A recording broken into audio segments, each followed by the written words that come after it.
Yankee fans arrive to the stadium, they are acutely aware of the challenge ahead. Down 1-0 in a best-of-3 against their arch-rival from Boston. The Red Sox can seemingly do no wrong. But those same fans also know there is no team that has had more success in October than their Yankees. 27 World Championships, 60 postseason appearances. The calendar now says it's that time. All of a sudden, an entire season hinges on one game. It's do or die. Red Sox and Yankees. It's October. Over a long regular season, patterns develop and trends form. But each game is defined by moments made. That is gone! It's about to get wild. Now they're magnified because survival is on the line. Masa Yoshida delivers. And Bregman down the line. Fair ball. Bases loaded, no outs. He got him, and the Red Sox take game one. Make enough moments and move on. The 11th walk-off win this season. Wow, what a catch. The 9th home run for the Yankees. Got him. 13th strikeout. He caught it! It's that simple and that hard. Major League Baseball's wild card. There is an October feel just after 6 o'clock here in the East. Many of the fans still filing in to watch Aaron Boone and Jazz Chisholm take on the Boston Red Sox. It is their better offensive lineup against Alex Cora's team tonight. And a young pitcher, Brian Bayo, gets another chance to shine against the Bronx Bombers. Welcome inside our booth. Buster Olney is down on the field. And, of course, David Cohn, who has worn both the Yankees and Red Sox uniform, a 5-time World Series winner. Eduardo Perez joining us here as well. Let's talk about last night. So many want to focus on all the decisions and the bases loaded, nobody out, 9th inning. But you can go back all the way to the 1st inning where Garrett Crochet established some dominance. Absolutely, and if there was a title to this movie yesterday, it would have been called Stranded. Yeah. Because that's exactly what happened in the 1st inning. First 2 hitters get on base, and what does Garrett Crochet do? He strikes out Cody Bellinger. After that, the double play induced, and he limits the pitches to 13. Then let's go to the 9th inning. Aroldis Chapman, all of a sudden, bases loaded, no outs. He goes with the split finger to get Giancarlo Stanton. Then Jazz Chisholm, weak fly ball to right, and then the strikeout and the pose. Aroldis Chapman continues his magical season. And Aroldis Chapman will be available tonight. This is another all-hands-on-deck game, and the hands that Aaron Boone looks to, Carlos Rodon. Brian Bayo goes for Boston, Coney. It's a good match. Brian Bayo's had his share of success in his career, both against the Yankees and here at Yankee Stadium. But Carlos Rodon has been every bit of the ace for the Yankees this year. Both he and Max Fried have both been ace-like this year. And his repertoire has changed. His fastball, his changeup, very, very good this year, and a lot of confidence. And, of course, Brian Bayo, when you look at his career at Yankee Stadium in a 1.44 ERA, he feels very comfortable in this ballpark, although he kind of struggled in September down the run, a 5.40 ERA in September for the Red Sox. And his last start against the Yankees gave up 4 in 5. Boston's been in this situation before, and in their last 8 chances to clinch, they have won all 8. First pitch is coming up when we come.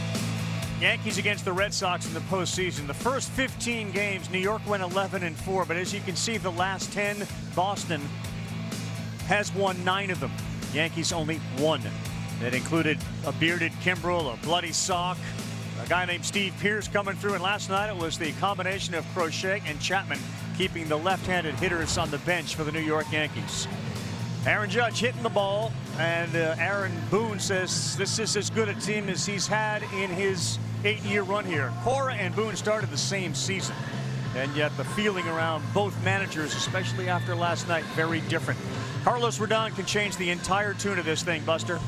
Exactly right, Carl, and he gets the ball in a possible elimination game for the Yankees.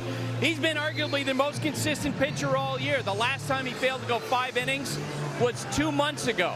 Now, this year, he has been much better on the mound, controlling his emotions.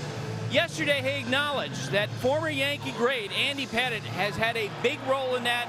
They've had a lot of conversations, and as Coney well knows, Andy Pettitte pitched in a lot of games, big games for the Yankees. That's what Carlos Rodon is doing tonight, Carl. Carlos Rodon has been great this year, and he continues to evolve in terms of his style of pitching, his pitch allocation. You'll see changeups tonight against right-handed batters. You'll see sinkers against lefties. Used to be just a 2-pitch pitcher, very much a 4-pitch pitcher, and it served him well right there. You see, he can still strike you out. The walk rate's pretty close to average. 8 up innings and a really good run prevention number and a 3.09 ERA. And not on that graphic, his batting average against, which is 188 in the American League. That's first. Fried had the 19 wins. Crochet and Rodon both with 18 wins. Eddie, it's the exact same lineup. You get the sense that Alex Cora rolled out of bed this morning, wrote the same names down, and here we go again. And I think even if they would have lost, this would have been the lineup that Alex Cora has been rolling out against left-handed pitching. Just like I said yesterday, and I'll say it again today, Rob Refsnyder at the top does really well against lefties, exactly the same as Romy Gonzalez. Those two, if they're able to start creating a little havoc, they're going to do it because Story and Bregman are on base. And both feeling better. I mean, that was one of the sort of subplots where the physical conditions of Story and Bregman both now say they have turned the corner on whatever illness they had. There's Jazz Chisholm, who last night postgame, most of you probably saw it, turned his back when answering questions from reporters. Probably, as Jazz knows, Jazz, it's the best way to do that. It's the best way of doing it. And look, a lot of people are saying, well, was he upset? Absolutely he was upset. I think every player should have been upset if they're in the lineup every day. And if you're Aaron Boone, you want him to be upset, and hopefully he takes it out on the baseball, as well as Ben Rice, who will be at first base. Massachusetts bred, of course, Ben Rice. And over at third base, Ryan McMahon now back in the lineup. One thing that Mooney wanted was a little more offense, but also against a lefty, you hope those guys can hit. But let's say this, Caballero and Rosario were phenomenal in the field last night. Well, they did. They really played well. They weren't tested a whole lot, but nonetheless, you expect more action from left-handed pitchers to the left side of the infield for the Yankees. 70 degrees, blue skies. And the fans continue to file into Yankee Stadium. Their 60th playoff appearance. Carlos Rodon, Rob Refsnyder. And underway with a strike.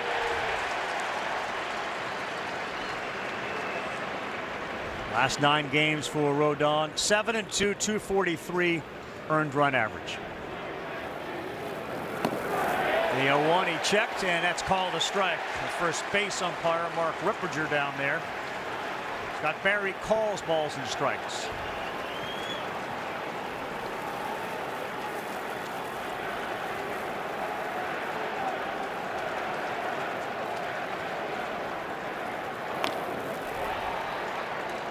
Spoke with Refsnyder around the batting cage before the game. You know, he got his start as a Yankee. He recalls playing in a September game.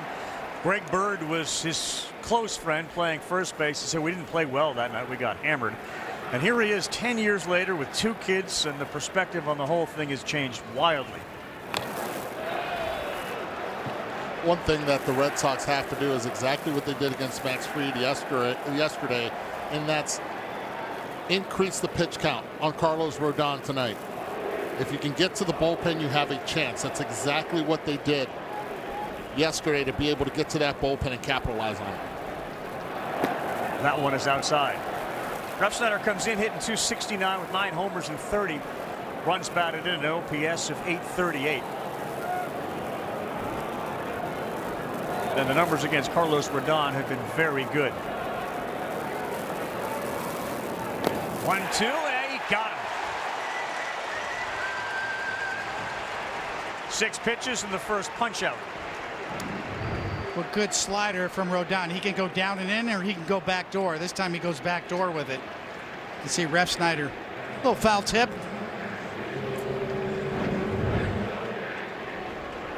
Brings up Trevor Story, healthy for the first time this season, allowed him to play 100+ games, as that one is high and outside.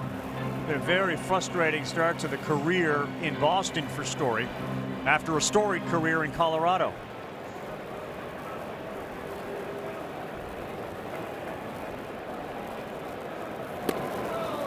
2-0 to the 32-year-old who talked about being back in the playoffs and telling everybody you cannot imagine how much this means to him.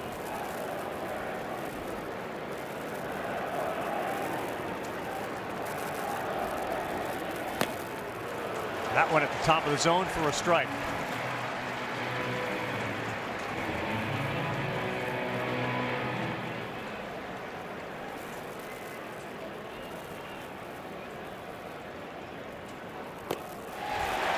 Slider works really effectively again. Against righties, they'll throw the four-seamer and a slider and a changeup. For the most part, a three-pitch pitcher against right-handers.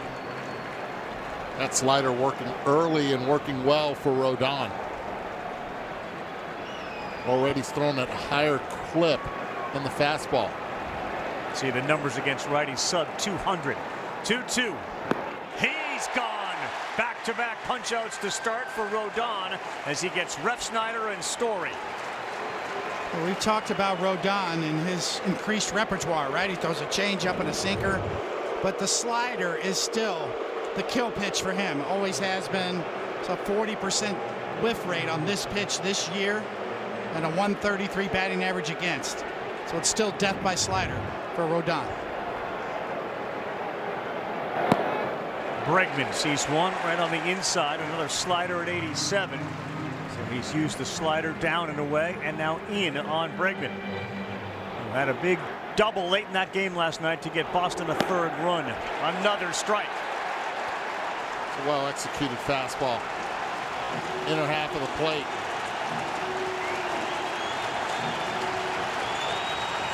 Crowd to its feet, trying to strike out the side in the first.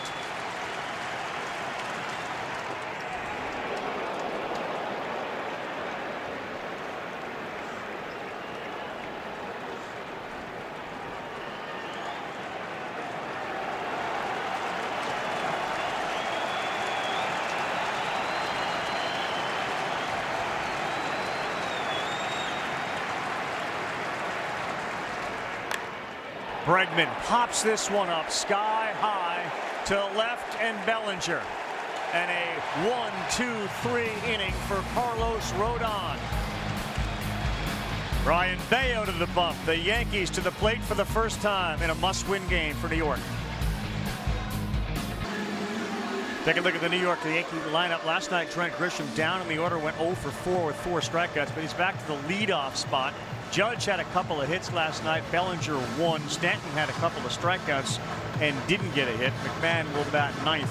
This is an equal opportunity bashing lineup. Their homers by far the most in Major League Baseball, but when you think about their average in OPS this season against righties and lefties, they're both first. You know, they're equal opportunity hitters against pitchers from both sides.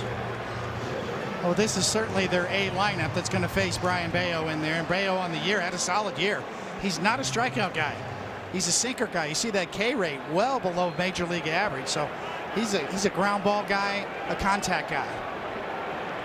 A breakout season for homers for Trent Grisham with 34. Swings at the first one. Sky high towards the line in left. Jaron Duran is over there. And there's one out on one pitch.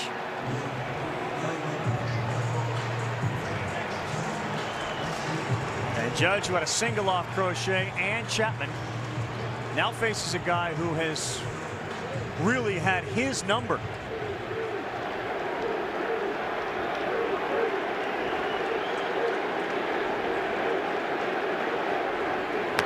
Swings at the first one.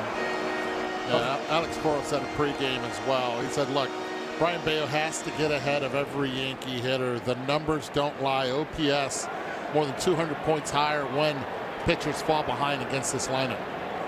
The 0-1 to Judge, who's got an 0.95 average against him, and that lands. It's 0-2. I mean, of the 25 pitchers that he has 20 or more at bats against, his lowest average is against this kid, 26-year-old Brian Bayo. 2 for 21, a double, 6 walks, and 8 strikeouts. Outside.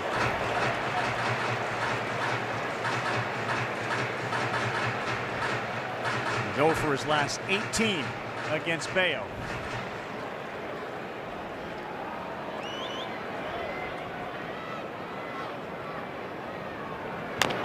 And a roll over to third. Bregman on a couple of hops. Judge is retired. How do you explain an 0 for the last 19 for Judge against Bayo? Not seeing him, not familiar. What is that? Going out of the zone right here, once again, off the plate. So Bayo's been able to induce Judge to chase, and that's been one of the best improvements in Judge's game is not chasing that particular pitch right there, that sweeper off the plate. And now Cody Bellinger with Bregman playing where a shortstop would, but on the grass. And that missed. Cora said the reason Bayo struggled in his last start that we talked about, he wasn't aggressive. He wasn't in the strike zone.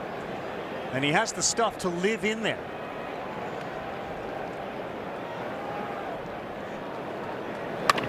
Bellinger finds the hole to the right of Sogard in the first hit of the night for Bellinger and the Yankees. He's aboard with 2 down.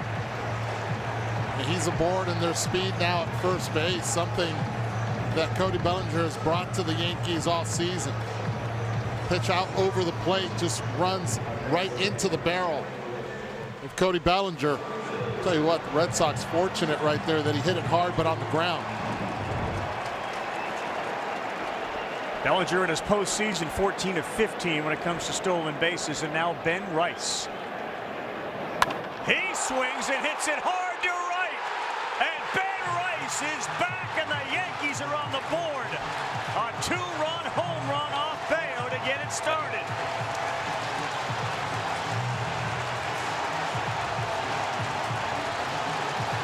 The kid from Cohasset, Massachusetts, steps on home and lives out a dream. The team he rooted for as a kid, the Yankees. And it's 2-0 with 2 outs. How about that cutter? 87 miles per hour, Coney. Right into the wheelhouse, and Ben Rice was not waiting around. Every Yankee hitter swung at the first pitch in this inning so far.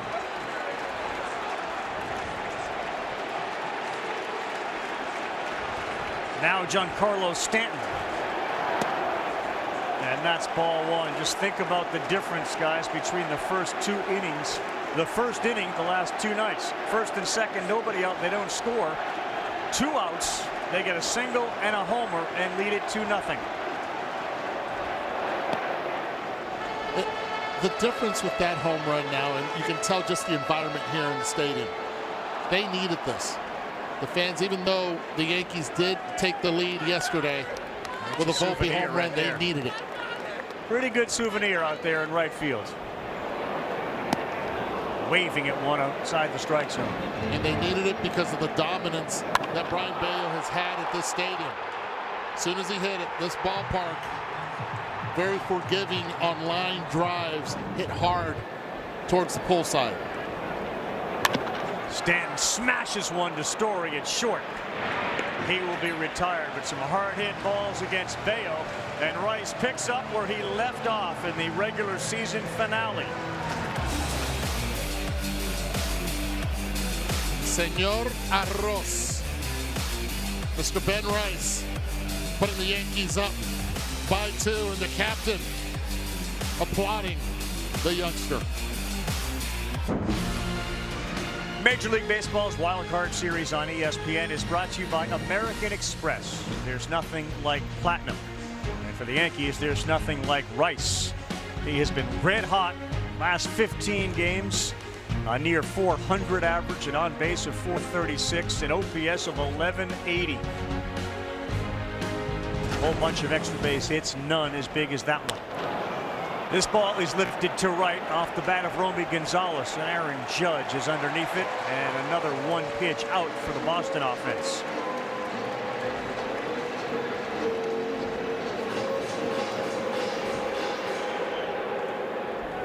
Different demeanor you can see on the face of Aaron Judge. The anxiety and the intensity. That last game last night felt very much like an old school, Tony, you can speak to it, Yankee-Red Sox rivalry game. If you've never experienced postseason baseball, especially these 2 franchises, it's just different. The feel of pitch to pitch, the intensity level of the players and the fans. Here's Carlos Narvaez. Like Fried last night, Rodon doing a good job of getting ahead.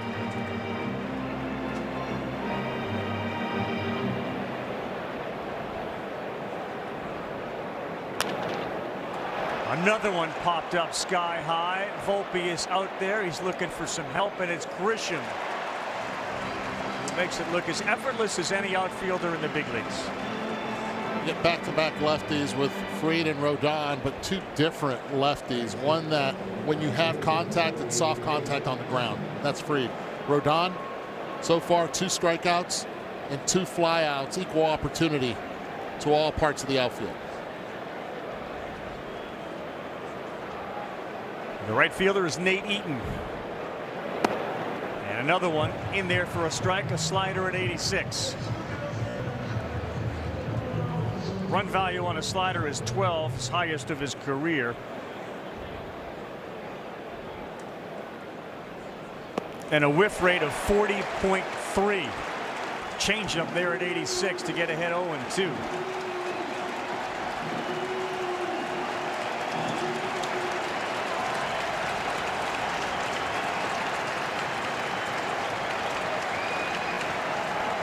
There he goes, Carlos Rodon.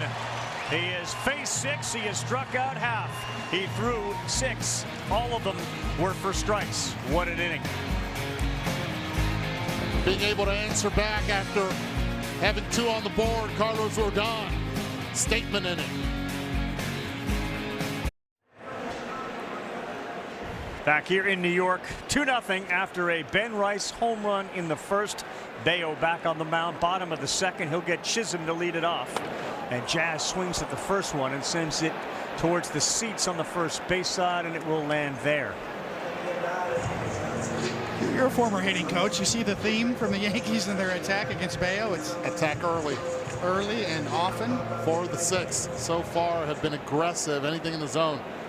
Bayo's done so well here that you have to be able to get his best pitch over the plate, and they're attacking. This ball to center should be an easy one for Rafaela. And it is. 314 feet down the line, 318 in left field. You want to go gapping, it's 385 in right, 399 in left. And it's a 408-foot poke to center field to get it out. Caballero hit one last night. A lot of folks say, were it not for perhaps the wind blowing in, that would have left the building. First pitch to Austin Wells misses. He's trying to go 408 straightaway center. Yeah. Aaron Boone was telling us early he's got serious pop, but 408 is still a heck of a poke here in this ballpark. There's a good changeup.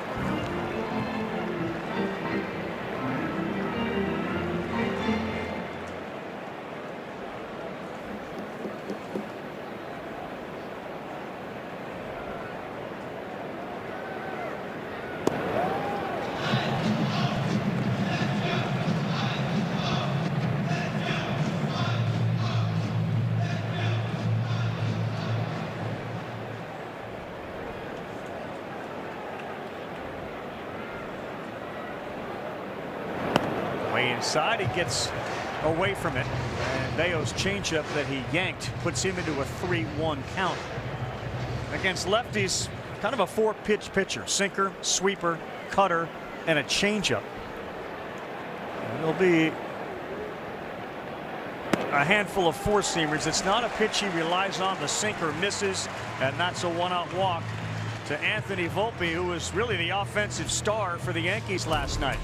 Anthony Volpe on a pitch up is able to hit the ball to right field, and he knew it. Put it right into the dugout and put the Yankees up 1-0. Also added a base hit up the middle later in the game. He's got really good numbers against Bayo as well. And was strong last year in the postseason. Swings at the first one. Bregman, Sogard, they turn the double play, and Volpe will bring the Yankees back onto the field and the Red Sox back to the plate. 8 pitches to get through that one. We go to the third. 2-0 Bronx Bombers. Eligible Capital One Rewards cardholders, you can now redeem your rewards for tickets to the MLB postseason on Capital One Entertainment. Visit CapitalOne.com/entertainment for more information.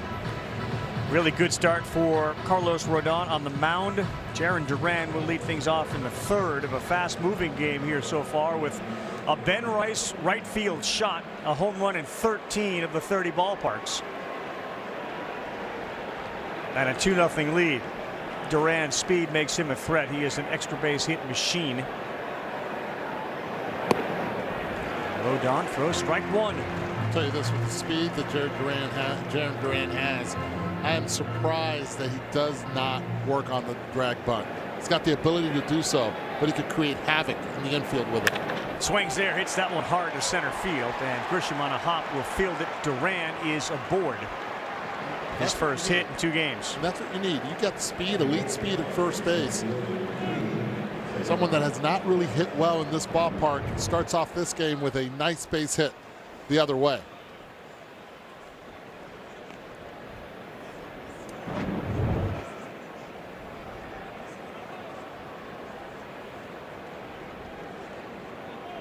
.24 steals this season for Duran.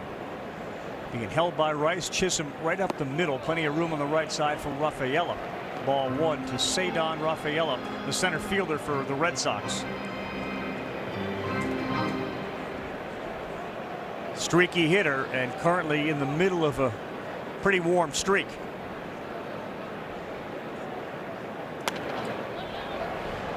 And Carl, an unbelievable at bat yesterday. 11 pitch at bat against Luke Weaver that really turned the tide of this game.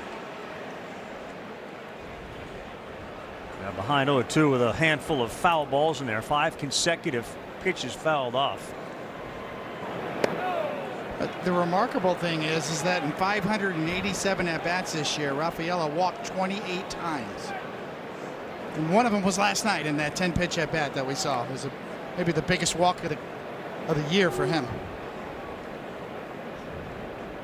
2 balls and a strike. But some of his teammates is that they really feel like that with Rafaela, the bigger the stage, the better his focus.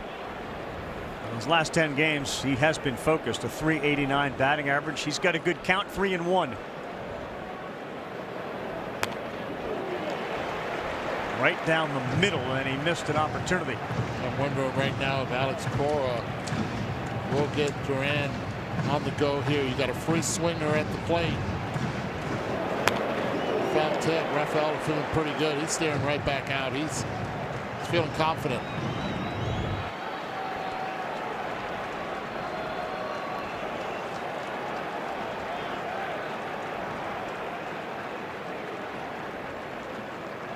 Not going. And another walk for Rafaela. First and second. Nobody out. Sure those numbers are right, Coney, about the walks? Turned over a new leaf in postseason here.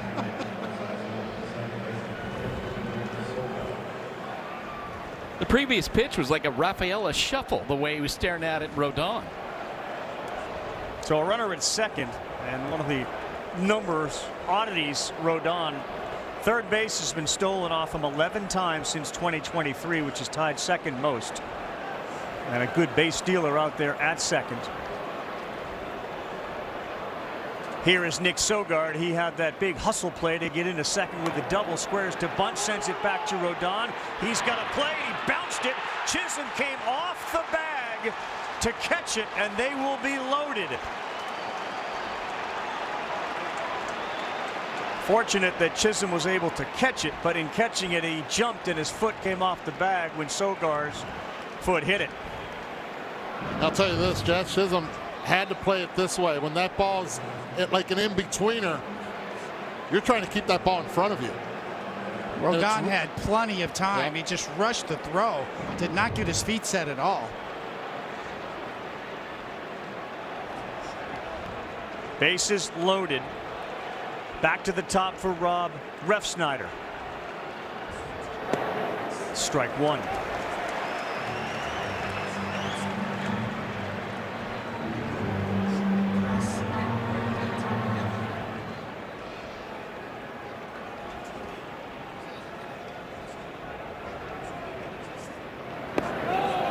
And that miss. Remember, Aaron Judge dealing with an arm issue that prevents him from throwing the ball very hard out in right field. Grisham in center, Bellinger a terrific arm in left. And good speed out there at third and second and first with Sogard. Good pitch. Saw Refsnyder pull and then pull back. The job of a pitcher here is to make sure you get one, and you could see he just bounces it over there, throws flat-footed, did not get around the ball, gets set.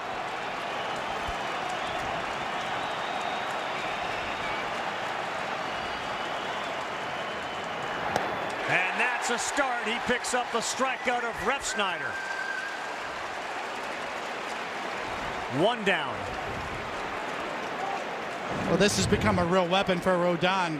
This year in particular is that changeup, an excellent action down and away. And Refsnyder's tough on lefties and has been tough on Rodon in his career, but I don't think he's seen that kind of pitch before from Rodon. Chapman got out of a no-out bases loaded situation last night. Is Rodon going to do the same? Ball one to Trevor Story.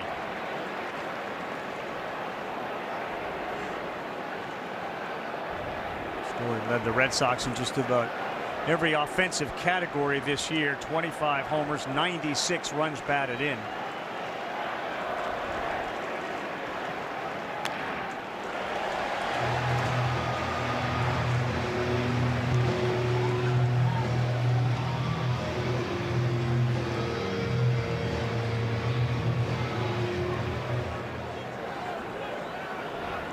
See the numbers very good with the bases loaded. And that one is up the middle. It's going to get down. Grisham fields. And he will throw it into third base. We are tied. Trevor Story delivers an RBI that plates 2 on that single. Little cutter stayed right out over the plate. And Trevor Story hits it right back to straightaway center for that base hit to drive into. Clutch hitting by Story. Brand new ball game here in the third inning.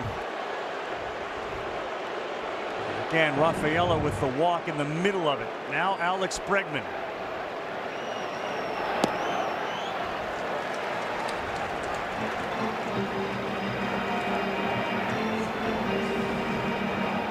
Bregman's big hit last night towards the corner in left field. Bellinger still shaded, so there's plenty of room down that line.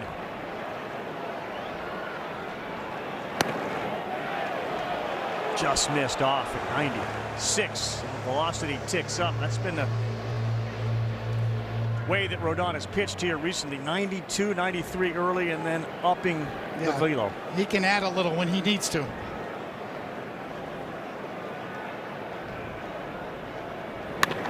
Bregman, Chisholm, fires to Volpe, to first. Nice double play by the Yankees to end the threat that the Red Sox were putting on.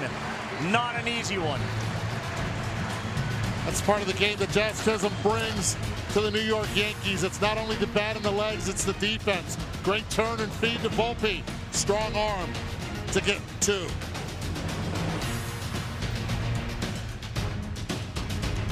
Move that Alex Cora made, similar to, as he said years ago when he brought Christian Vasquez in to catch with Rick Porcello.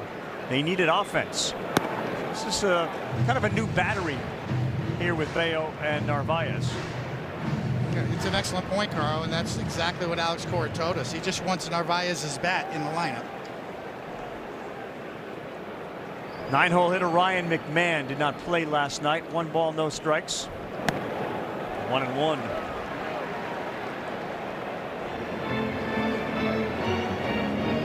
It's not like it's the first time. They caught Narvaez for Bayo 5 times during the regular season, so there's a familiarity.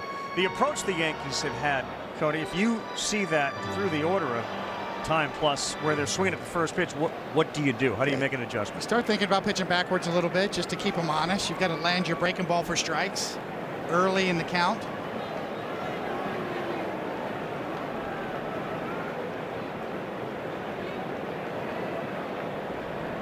McMahon, a .214 hitter, solidified the defense when he came over. And that one is into right field. A changeup he was all over, and the 9-hole hitter leads off with a single. Hey, a reminder right here on ESPN after our game, game 2 of that set between the Reds and the Dodgers. LA's trying to close it out.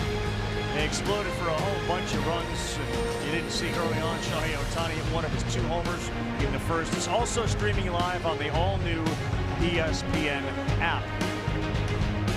Dodger bullpen hasn't been strong, and they gave up some runs last night, but a pretty comfortable walk for Dave Roberts' team. Now Grisham with 1 on, nobody out.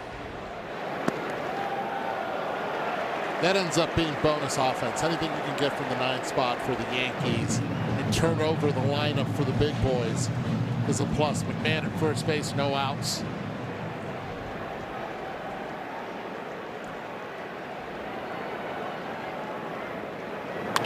That one is on the ground. Sogard smothers. He goes to Story, who has to leapfrog over McMahon, and they get 1. As a couple of former Colorado Rockies come together at second base. Oh, we're seeing some really good defense at second base already early in the game. Talked about Chisholm.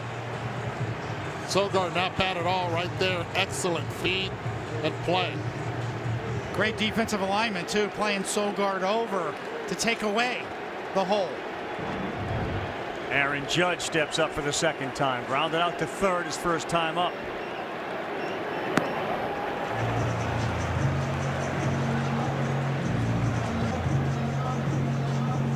Well, already the lefty Justin Wilson is up for the Red Sox. Judge, a .210 hitter for his career in the postseason. One misses badly. Part of the reason, and you saw it in his first plate appearance, he chases a little bit more in the postseason. Regular season 22%, postseason almost 27, 28% of the time. Especially on spinning baseballs, sliders, cutters. But don't leave it in the middle. He's got 16 home runs too.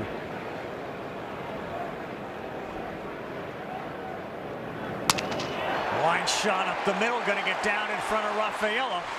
And Judge is not yet hitting for power, but he is getting on base. He's got Justin Wilson up right now. You got Bellinger, Rice, both lefties, Stanton and Chisholm, another lefty. And I know Bellinger does really well here. You see this base hit by Judge on a broken bat, but I think this is it for Brayan Bello, and it shows you the urgency that Alex Cora has and trying not to let this inning get out of hand.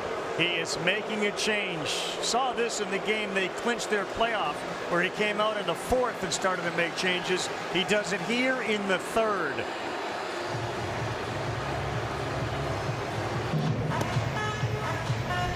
So Alex Cora did this on Friday, September 26th, the game the Red Sox beat Detroit 4-3. Harrison was the starter. He took him out after 3 innings. And he went to a parade of bullpen arms. Here we are in the bottom of the 3rd, and Bello is out of the game. And you go with the lefty to face Bellinger with 1 out.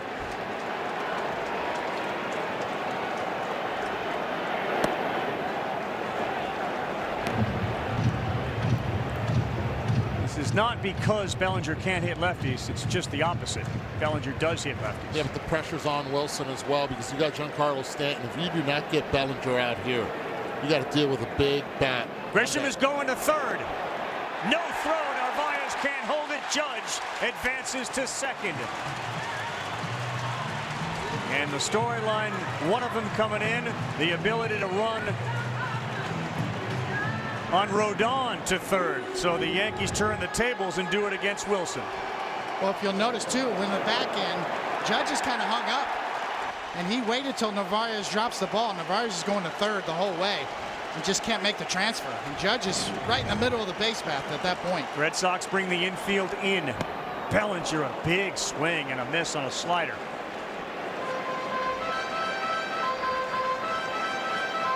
And Boone was quick to point out when we mentioned the 11 steals against Rodon, he said we actually steal 3rd base more than they do.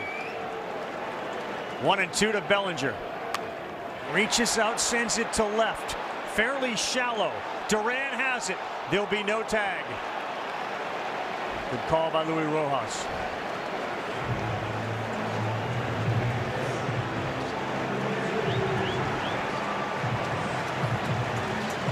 Love this moment here.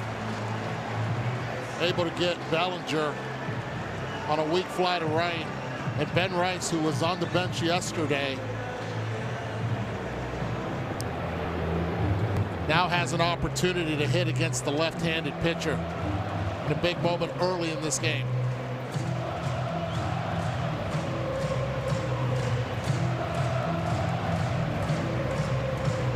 Rice got this place rocking. He became the first Yankee with a homer in his first career postseason at bat since '98. T-Mobile brings us the best of the game. It's presented by T-Mobile.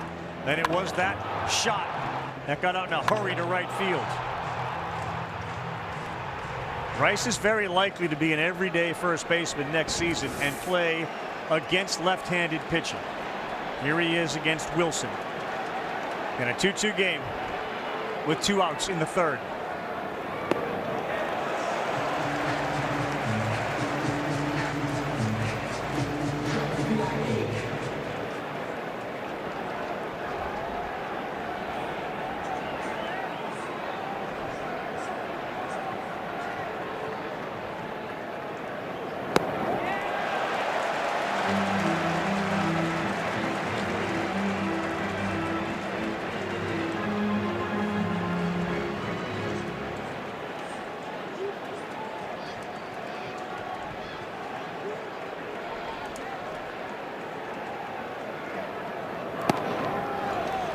Gets it on the corner.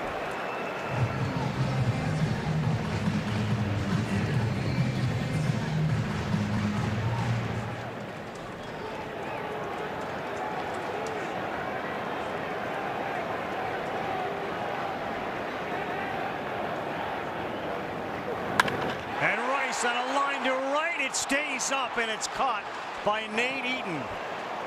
Ben Rice has hammered the ball twice. One of them out of the ballpark and the other one into the glove of Eaton. They will strand 2 in scoring position. And Alex Cora's move to Wilson pays off here in the third.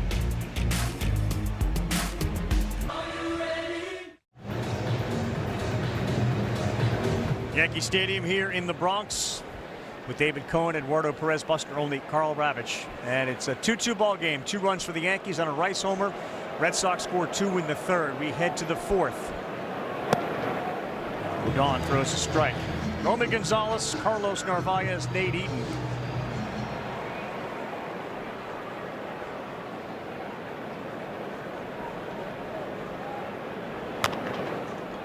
That's going to roll foul. Of course, the Red Sox offense depleted without Roman Anthony. There's no real indication that he is set to come back at any time soon. In fact, Cora says that Marcelo Meyer, who is also in Fort Myers, is ahead of where Anthony is. Get the impression, unless this is a real long run in the postseason, we'll see him again. Of course, they traded away Rafael Devers. There is an identity to the Boston team. This is not a David Ortiz-led club with a big bat in the middle, or even Devers, who was a Yankee killer. But it's a tight-knit group, and having the leadership now of Alex Bregman there with Trevor Story does work well for this team.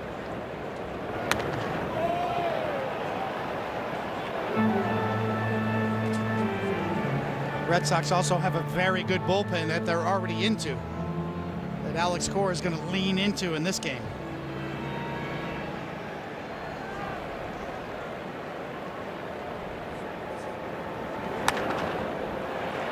Popped up to Jazz on the infield.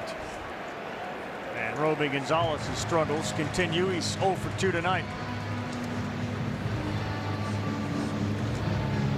Sure. You mentioned Alex Bregman, and of course won all 3 postseason series against the Yankees when he was with Houston. You see Alex Cora's numbers 5 and 1 against the Yankees in the postseason. Joel Sherman wrote a terrific article sort of comparing and pitting the Alexes, Cora and Bregman, against the Aarons of the Yankees, the Aaron Boone and Aaron Judge. There is no question, there is a conviction about the way that Cora has managed since he's taken over in Boston. And perception or reality, you guys tell me, but the perception is, in this analytics world, while they use the numbers, ripped foul, Cora appears to have this ability to veer off when his instincts and eyes tell him something. And on the other side, whether it's Boone or somebody else, maybe they're not as free to do it. Is that perception or reality? Well, for me, Alex Cora definitely has the ability to push back, and has. We heard stories of him pushing back on Chaim Bloom and some of the things that were put on his desk from the previous general manager. So yeah, you get a feeling that Alex Cora is very comfortable in his own skin, very good at reading the game, real time on the field.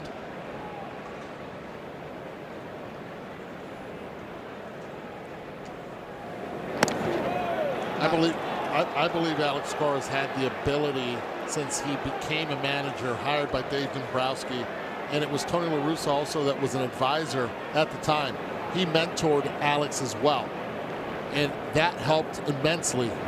Trusting your gut, understanding the temperature of your players, and knowing your entire roster. And because of it, he uses all 26 players, and that temperature is gauged from that dugout. He'll use the analytics, but he also trusts the 26 men there and his coaches. Now, on the other side, Aaron Boone has been accused of kind of following a script a lot of the times. I'm not sure that's entirely fair. Yeah, I mean, those were some of the words that were thrown out after last night's game. Scripted, programmed.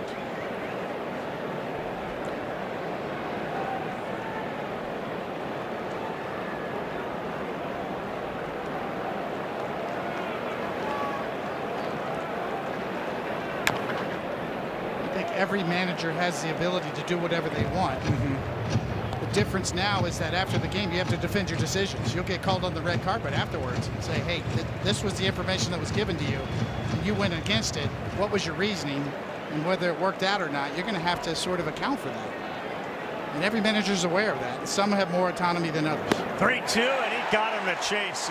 Four-seam fastball at 96. He picks up another strikeout, and Rodon has 5. Ace has all the power you need to get the job done right. With the best power brands all under one roof, like Steel, Ego, Milwaukee, and Toro. With free assembly and delivery or ready for pickup in just 15 minutes. Ace is the place with the helpful hardware, folks. Nate Eaton digs in. He struck out his first time up. Finishing the conversation, I spoke with Craig Breslow, who, of course, is the architect of this current team. He said, so when you sit there, you're a former pitcher. Like, do you think like a pitcher? Do you think like a manager? Do you think like a general manager, an executive? He intimated a lot of both, but he sort of leaned into the management thing. So I said, well, the perception is Alex has this freedom, but he has all the information. As long as the decisions you make are working out, the questions are fewer, obviously. And Cora is on a little bit of a roll with that, especially with his numbers in the postseason. There's a line shot into right for a hit. 2-out single for Eaton. 18-8 in the postseason, 5-1 against the Yankees in 3 postseasons. So you buy yourself a little cash. Yeah, it's amazing when you look at the contrast between the managerial styles in yesterday's game and today's game. Yesterday's game, Alex Cora pushes his starter into the 8th inning and lets him go to 117 pitches. And tonight, he's got a starter out of the game in the 3rd inning. So whatever he deems necessary, he feels like he's got the freedom to do it. I think Garrett Crochet allowed that to happen today. A fresher bullpen. Now you can go back to back with the arms that you throw here tonight. Use the lanes appropriately. And that's all on Crochet and Chapman yesterday.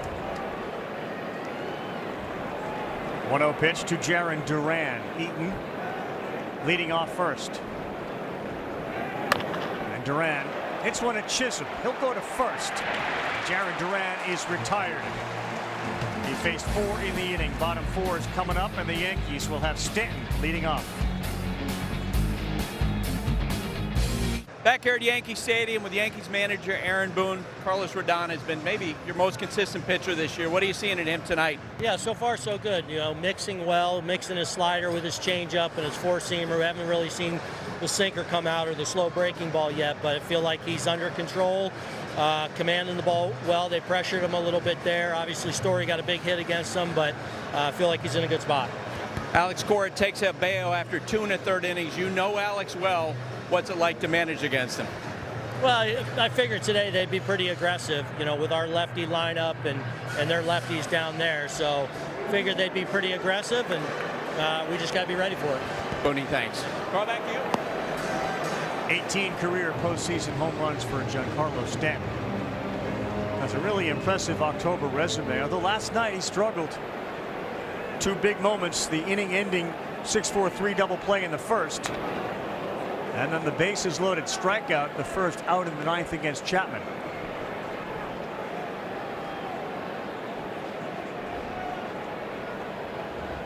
But only Ruth Gehrig and Reggie Jackson a higher postseason career slugging percentage than Giancarlo Stanton.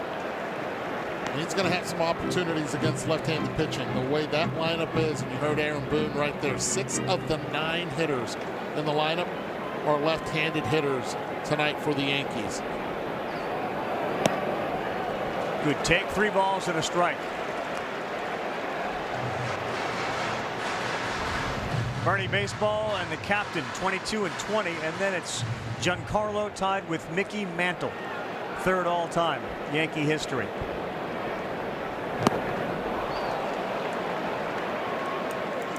The story last year in the postseason, his elbows were all banged up and he was out taking seemingly hours of batting practice. He was out there again early today taking extra batting practice.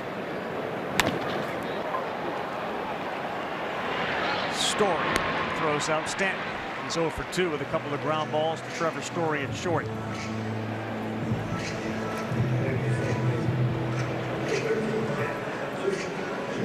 You guys have been in clubhouses a lot. How does somebody like Chisholm turn the page? And defensively, he's made a good play already from yesterday. And what happened? It's not something you just forget about, or is it? It sticks with you. It burned him. His reaction was obvious last night. You know, the only way to do it is to do it with your bat. You know, let your bat do the talking. I mean, he's obviously an emotional kid. Did not like being left out of the lineup last night. He was embarrassed.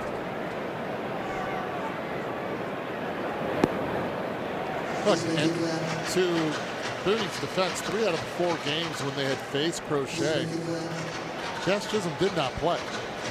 And the game that he did play, he struck out 3 times.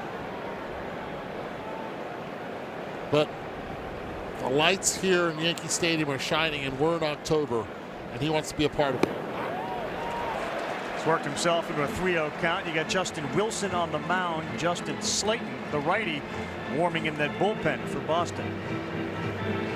And remember, Boston's pitching is depleted. Lucas Giolito is unavailable, not on the roster. Jazz swings 3-0 and sends one high into the sky that drifts into the seats. That could have been the wind right there that took that ball foul. It's blowing left to right.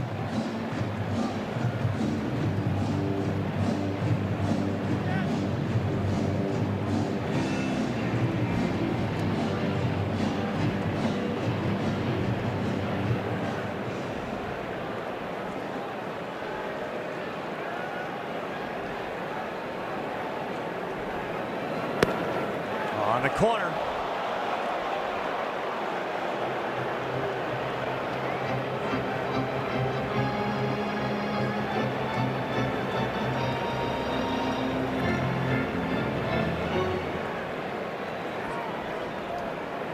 From 3-0 to 3-2.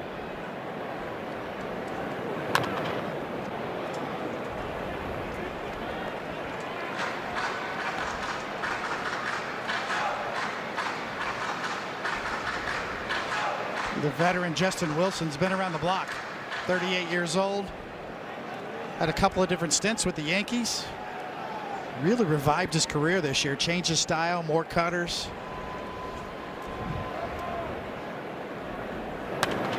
And this one, unless the wind gets it, should be playable. It is drifting into foul territory, and the catch is made by Romy Gonzalez. On NHL opening night tripleheader Tuesday on ESPN.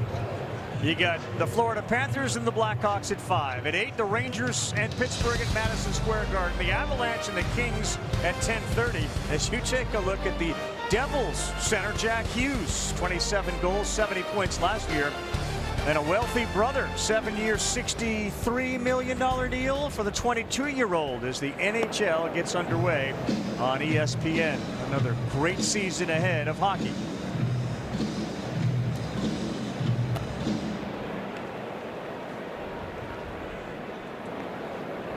Two wealthy brothers. They're doing fine. Jazz was ahead 3-0, and he fouls out to the first baseman Gonzalez. Now Wells. That's Bregman over there, and the shift. It worked beautifully, and Wilson continues to do the job out of the pen for Alex Cora and the Red Sox. At Yankee Stadium with the Red Sox manager Alex Cora. Last time Bayo pitched here, he was dominant. Tonight he comes out after 2 1/3. What was your thinking? Yeah, I mean, in the spot we were in with the lefties coming and all the lefties that we have in the bullpen, we felt like we needed to be aggressive.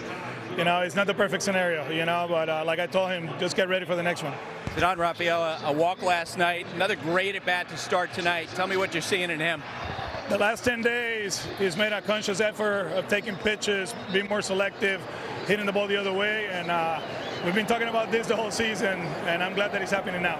Alex, thanks. Thank you. Carl, back to you. Here's Rafaela. That's strike 1. The Red Sox 7, 8, 9 hitters, 3 for 13 with a couple of walks. They have scored 4 of the team's 5 runs in this series.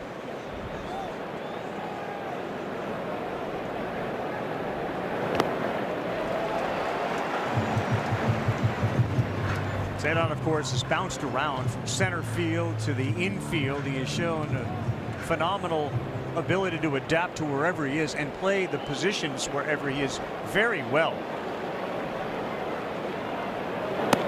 That lands on the corner, and he's gone. He doesn't necessarily agree with Scott Barry, but Rodon picks up another strikeout. That's 6. Well, Rodon's got the ability to backdoor that slider. Even though Wells is sitting up, kind of anticipating in, he's quietly is able to frame that pitch on the outside corner and get it. It's an elite ability that Wells has behind the plate. He did not go out and get it. He allowed that ball to travel to be able to get a good look at it and get the call.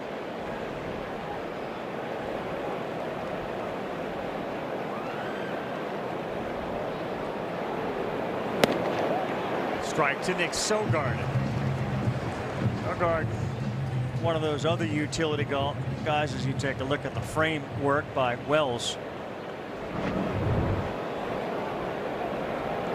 That Cora would go up to and say, look, you're me as a player. Remember, Alex bounced around too. He said, you're me. You're just a lot better than I was as a player.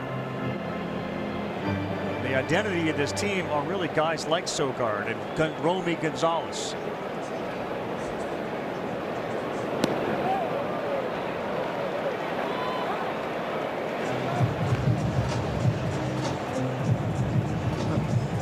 We know that it was pre-planned, Sogard's base running last night. Kind of feel like Aaron Judge maybe got caught surprised in right field a bit.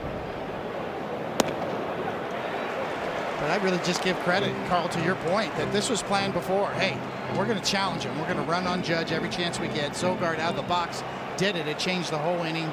Ended up changing the game. Preparation was the word Corey used. And this one ended the bat. Stays up for Bellinger. 2 down. This was the play Coney's referring to last night. It feels like to me, Eduardo, now you played out there a little bit, that Aaron Judge is thinking he's not going to go, let me just get rid of it quickly, save my arm, and then, he is going. Yeah. And he never hesitated. And this is, you do this in pregame meetings, right? Anything hitting the gap, right field, if you see that it's Aaron Judge that's going to catch it, let's test his arm. And by not moving his feet, by throwing it off his back leg, you saw that there was not much behind it, 70 miles per hour off on the throw. An elite arm, but right now, it's not even close to what we're used to seeing. He's shown more of that in September, Judge's arm strength. It just looked like he got caught surprised a little bit on that one. Sogard, give Sogard credit. Ref Snyder. Judge coming hard. Chisholm going out quickly, but it's Judge in foul territory. And the screen there to support him. A good running catch for the man we were just talking about. It'll be 8-9-1 if they can get to Judge. He will hit cleanup next inning. Name your players, your postseason. Follow all the postseason action. Download the MLB app. It's the #1 app for live baseball. Cody, Eddie, Buster, Carl Ravitch here. New pitcher for Boston. Third one of the night. It's the righty Justin Slayton. He will start with Volpe and then McMahon. And that is strike one. Against the Yankees, 5 games, a 1.35 ERA, a four-seamer, a cutter, a curveball, and a sweeper, 4-pitch pitcher.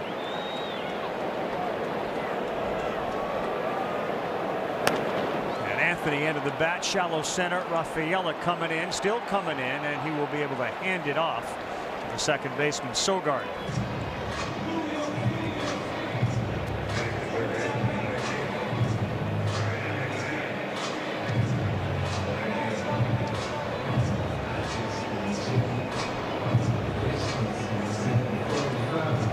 Justin Wilson gave out Alex Cora exactly what he needed.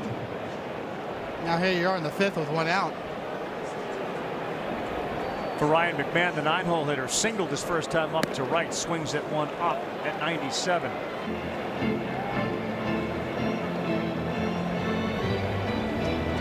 Feels like the youngster Connolly Early would be the starter in Game 3 for Boston. As you can see, Steven Matz warming up. Connor Early in the kitchen sink. Coming in after him. Which in a sense tonight is the kitchen sink. Absolutely, Carl. You feel like Alex is trying to wrap this thing up right now as soon as possible.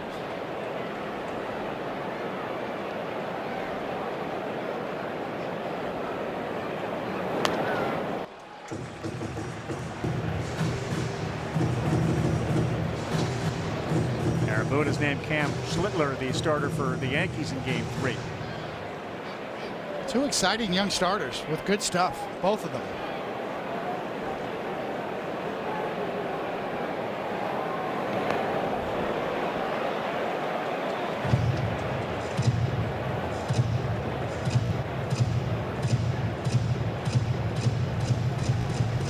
Well, Cleveland beat Detroit today 6-1. They got 5 runs late. And the Padres beat the Cubs 3-0, holding Chicago to just 4 hits. So this format of best of 3, which began in 22, had a tiny percentage of series go 3 games. This year, we are already guaranteed 2 of the 4 to go 3 games. McMahon holds up.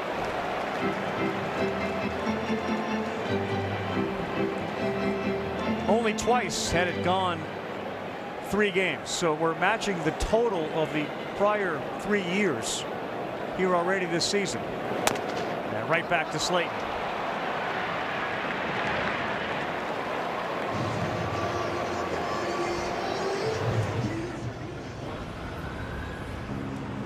Paradise doesn't always have palm trees. Corona, La Playa awaits. Aaron Judge hopes to get a shot. It's Grisham against Slayton. We're in the 5th. The Yankees got 2 in the 1st on a Rice homer, and the Red Sox tied it in the 3rd. Slayton throws a curveball in there for a strike.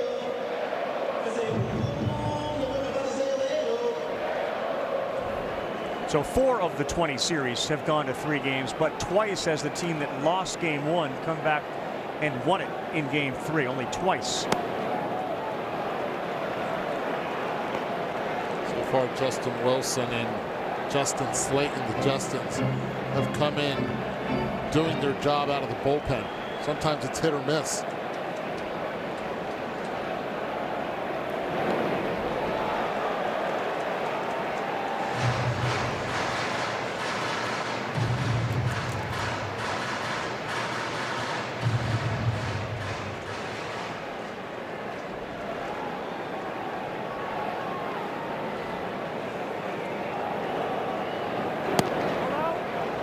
Just outside, you see Narvaez thought that was going to be called a strike. Instead, 3-1.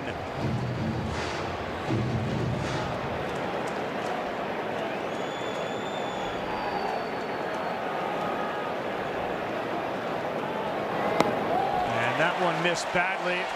Non-competitive pitch. And that brings up Judge with 1 on and 2 down. And this will be Slayton's last hitter, if he gets him or not. He's got to put all he has into a tall task. Wearing number 99, and the fans here know it.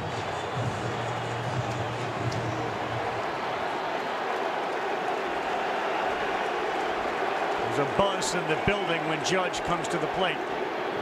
Big swing and a miss on a sweeper. That's what he wants back. Stayed right out over the plate. Judge is 3 for 3 in the series with men on. Challenged him with a fastball at 96.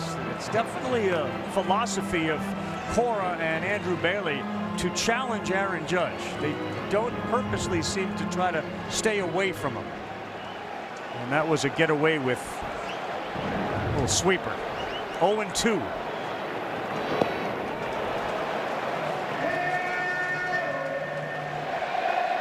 Good job by Narvaez, being able to keep it out in front. Yeah. Judge in the postseason a higher chase rate than in the regular season throughout his career, 5% higher.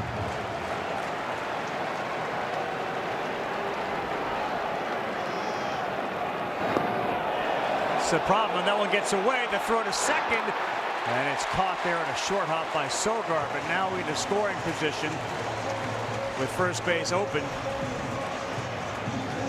Love the aggressiveness of Grisham so far here tonight. Steals third base, and right here, ball in the dirt. He goes. Little cautious, realizes he's got an opportunity and chance to get to second base. 90 feet closer. First base open. What do you guys think? You keep pitching to him. He was already in scoring position at first base with that bat in hand.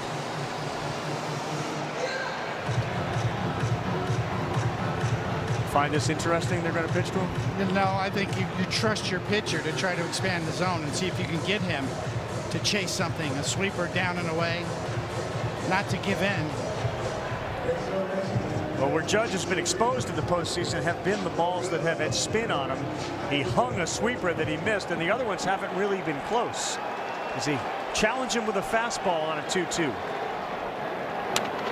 Judge lifts it to left. Duran running, drops the ball. Grisham will score, and the Yankees have the lead. Jarren Duran had it in his glove, and it popped out.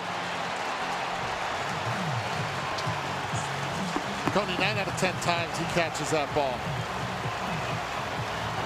He dove for it. But I'm telling you, Jarren Duran, that's one that he has to have, and he does not.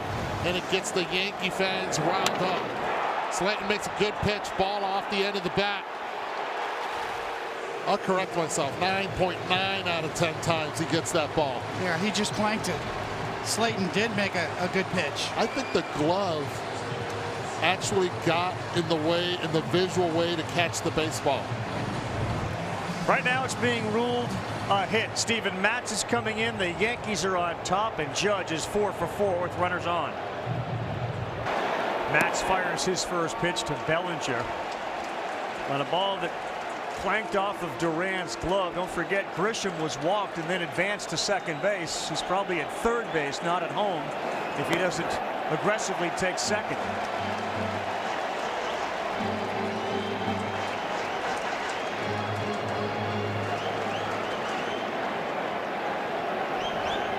Red Sox challenging Bellinger with a left-hander who he has, again, hit really well.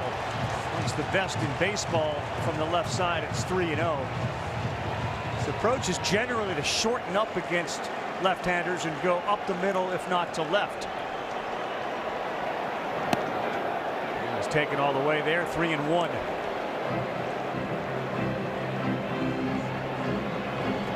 Well, right now he's looking to turn and burn on any fastball in the middle part of the plate. How about that? Threw him a changeup. 3-1. Fed off his aggressiveness.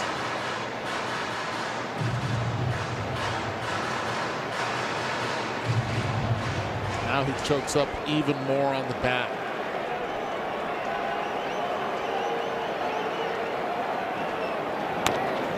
Rolls one. Bregman will charge it. Bellinger's got good speed.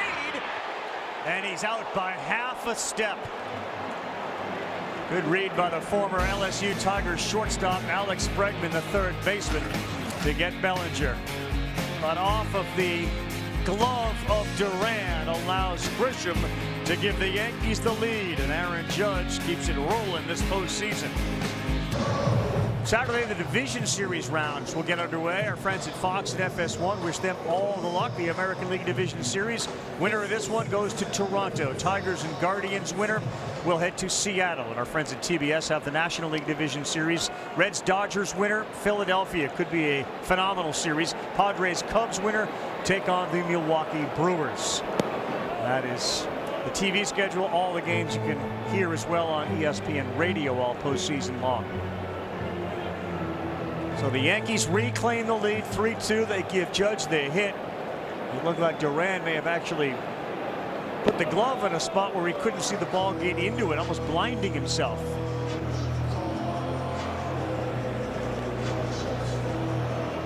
Rodon's pitch count is pretty efficient, 72 here into the 6th inning. Behind 2-0 to Story.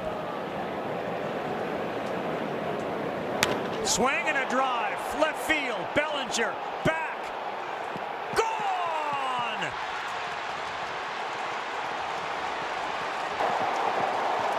Trevor's storybook season continues with a game-tying solo shot. And just like that, it's 3-3. Oh, he didn't miss that. The numbers are in the top left. As soon as he hit it, he knew it. Carlos Rodon's nemesis tonight has been a heck of a story with the bat.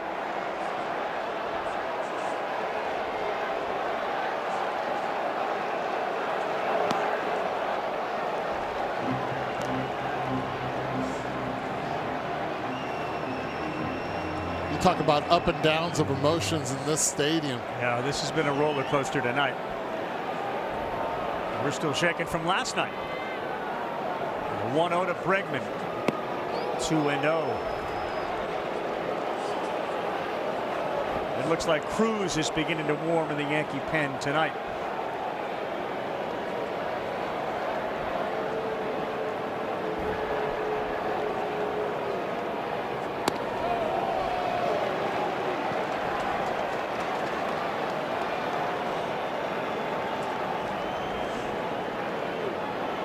Story last night struck out 3 times, but he also had a couple of singles, and he's got 2 hits tonight. That's high to Bregman, and Rodon, frustrated perhaps after giving up that shot to Story, takes a few laps around the mound. A 2-0 fastball right down Broadway, and Story is all over it.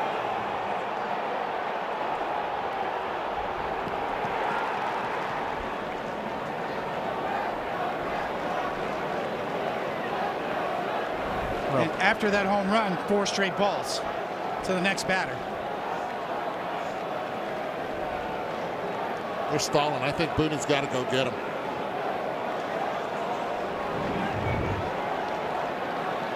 Here comes the manager of the New York Yankees.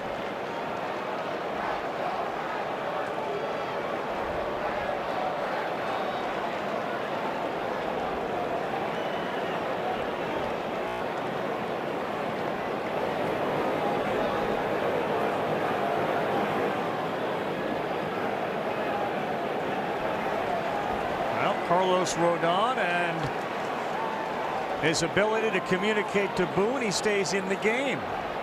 Oh, this is an interesting call right here for Aaron Boone, who usually does not make the pitching visits without taking the pitcher out of the game.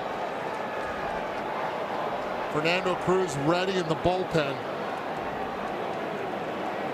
And Romy Gonzalez, who does very well against left-handed pitching.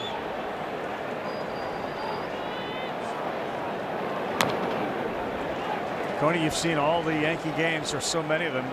How often does he do that to a starter and then leave him in the game? A few times. He's done it with Max Fried, and I think Yankee fans are thinking right now that's the visit that needed to happen in last night's game with Max Fried.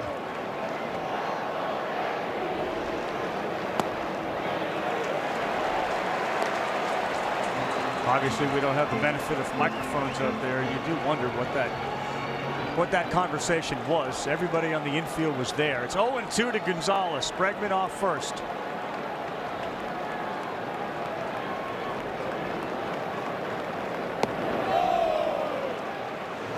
Tony, you know what was interesting about that? When Joe Torre managed you, he would jog to the mound when he was going to give the starting pitcher a chance to talk his way into the game. In this case, Aaron Boone took a long, slow walk.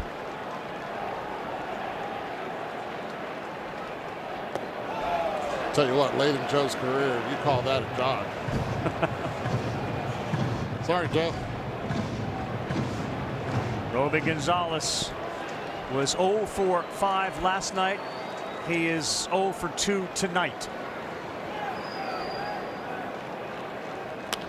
And pops this one up on the infield. Rice has to retreat to first. He was drifting, and Jazz Chisholm looks at him like, I've been standing here waiting for this. You're okay. Romy Gonzalez is 0 for 8 in the series.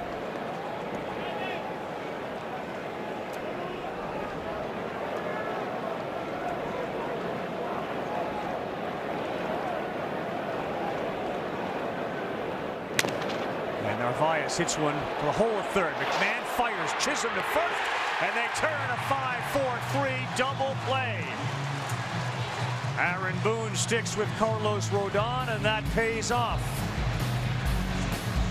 The home run hitter Ben Rice comes up when we come back. It's a 3-3 ball game and a must-win for the Yankees. Game 2 of the wild card here in New York.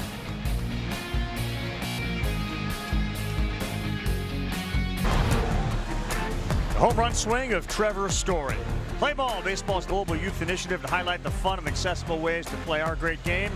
To learn more, including how to find a league near you, go to playball.org and follow at Playbook on X, Facebook, and Instagram.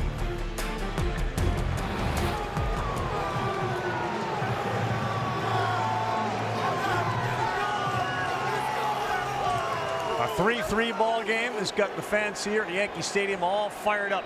Steven Matz, the former Cardinal and Met, throws a strike to Ben Rice, who thought that was inside. And he was right, way inside.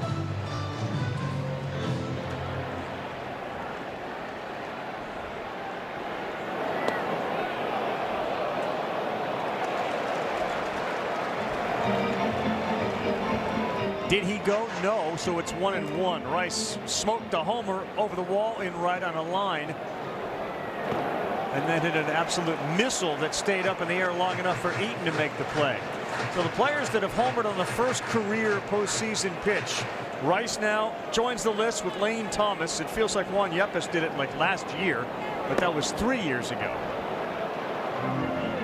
Longoria did it in the division series for the Rays in 08, the year they made it to the World Series.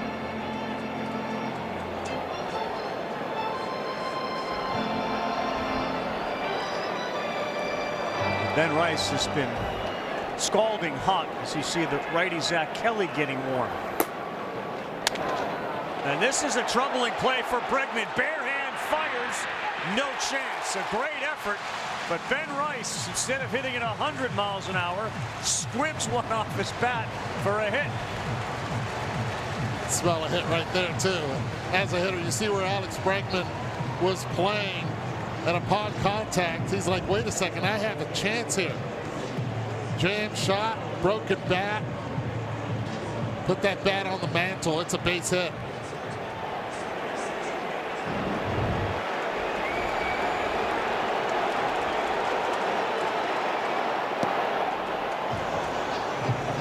Change up in there for strike one. Mats has to be careful down in the zone against Giancarlo Stanton. He's trying to induce the ground ball to get two.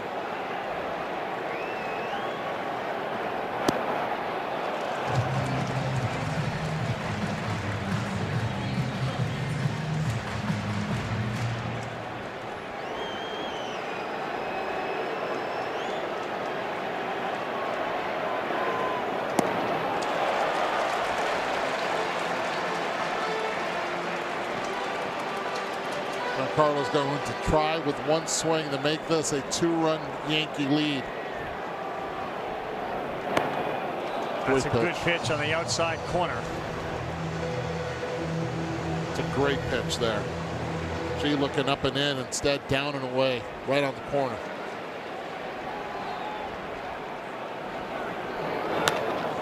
Pulls one to left, though. It was off the end of the bat, and Duran is there to make that catch, and Rice retreats.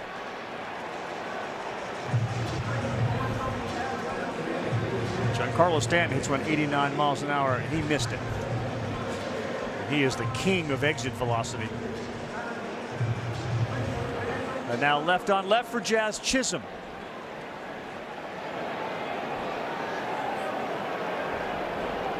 Of course, a home run derby participant this year. There's a lot of electricity in his bat. Strike one, Chisholm.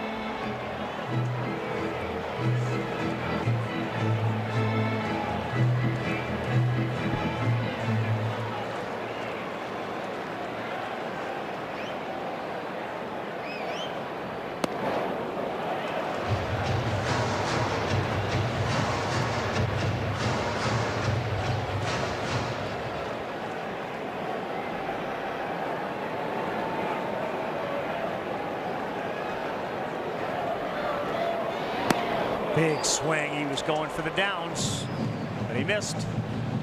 1 ball, 2 strikes.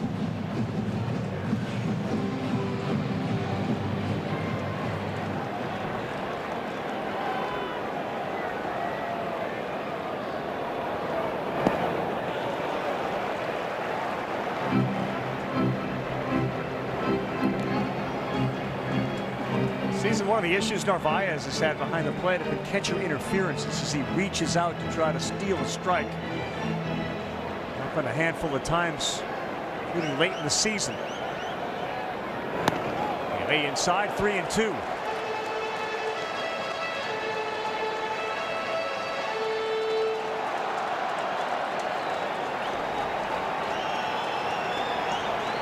Tough guy to double up. Bregman is playing in the shortstop position. Story nearly up the middle.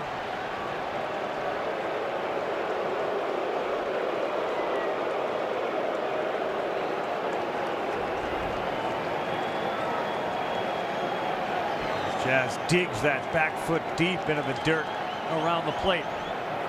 And he's gone. Steven Matz pitch down and away, picks up the strikeout at Chisholm. After all the off-speed pitches, he paints him down and away at 96. Chisholm guarding against off-speed, that good curveball and changeup combo, and Matz crossed him up. Austin Wells, one of the Yankees that had 20-plus homers during the regular season. You see it there, 21.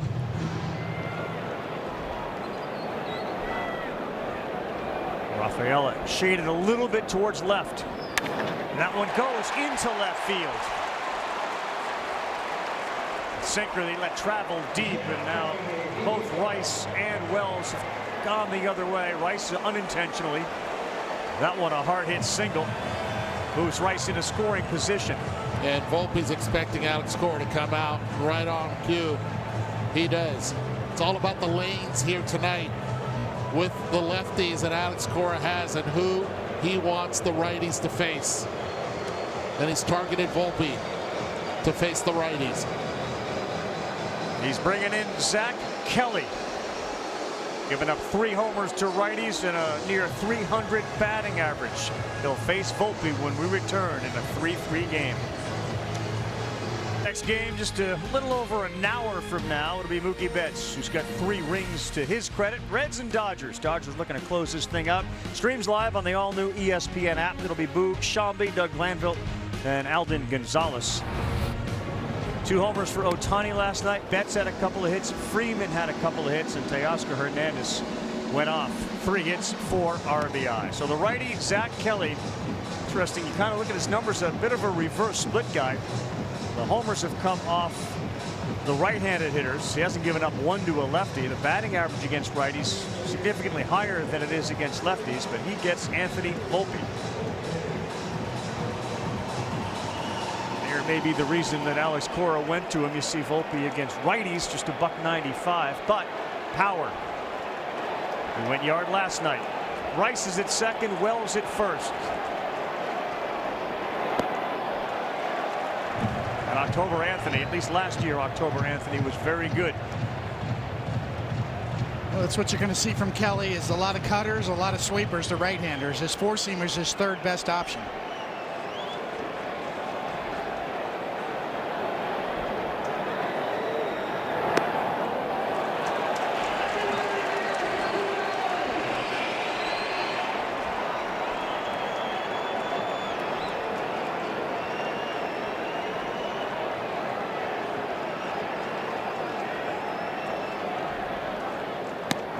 He missed badly, and it's 3 balls and no strikes.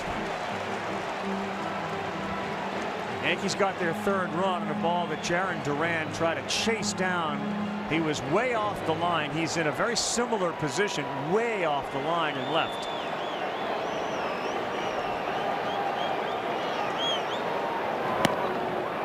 Three and 1. What with the cutter right there? 3-0. Volpe should be sitting cutter right here, 3-1.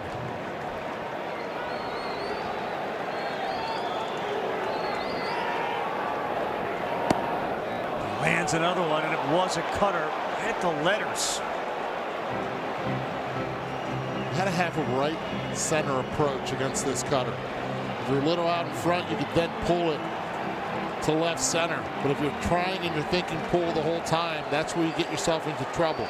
Well, Jarren Duran just took about 30 steps to his left and now way more towards the line with the 3-2 pitch coming. And he sawed him off. A sword to end the inning as Volpe couldn't commit. From 3-0 to a strikeout and a bark from Zach Kelly. The Yankees will strand 2. 97-mile-an-hour 2-seamer right on the corner. Volpe an emergency hack right on by.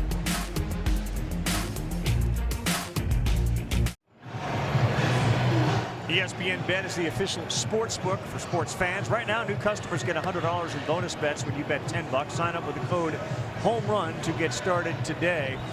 Money line is close. Yankees minus 130 right now. Cruz is up in the pen. Rodon will start the 7th inning. And Garrett Whitlock is beginning to warm in the Boston bullpen.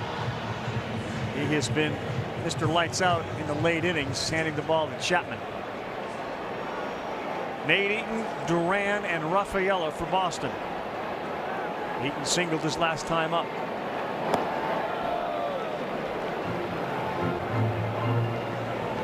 Little bit of anxiety in the ballpark. Having had leads of 2-0 and 3-2. The Yankees now tied 3-3. They need a win to keep this series and season alive.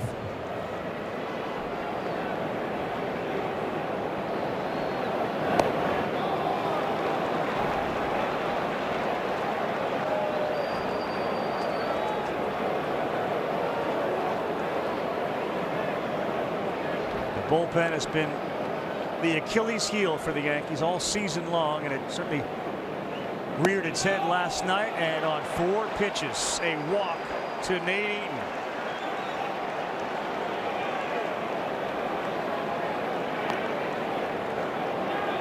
Left-handed hitting Duran is coming up.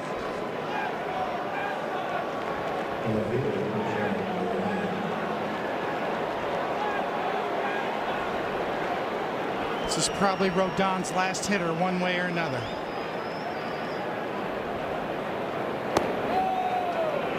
That one missed. The Red Sox are 1 for 6 with men on tonight. The Yankees have stranded 5 base runners. That looked a lot more than just a sliver of K-zone. Way inside, almost got him on the elbow. I need a visit right now because 6 in a row. It's going to be hard to double up Duran if he puts it in play, but right now most likely he'll be taking here 2-0.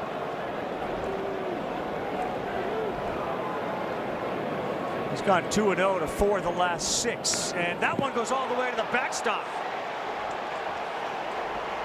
Rodon almost looks into his catcher to say, let's slow it all down, but a 3-0 count to Duran and the go-ahead run at second.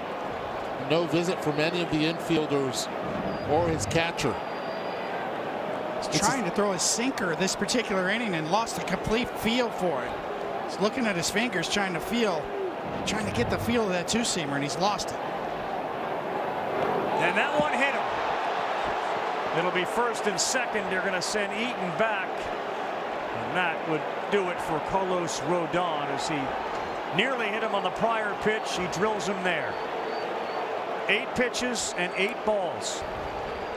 Just completely lost the feel for the strike zone, for his pitches.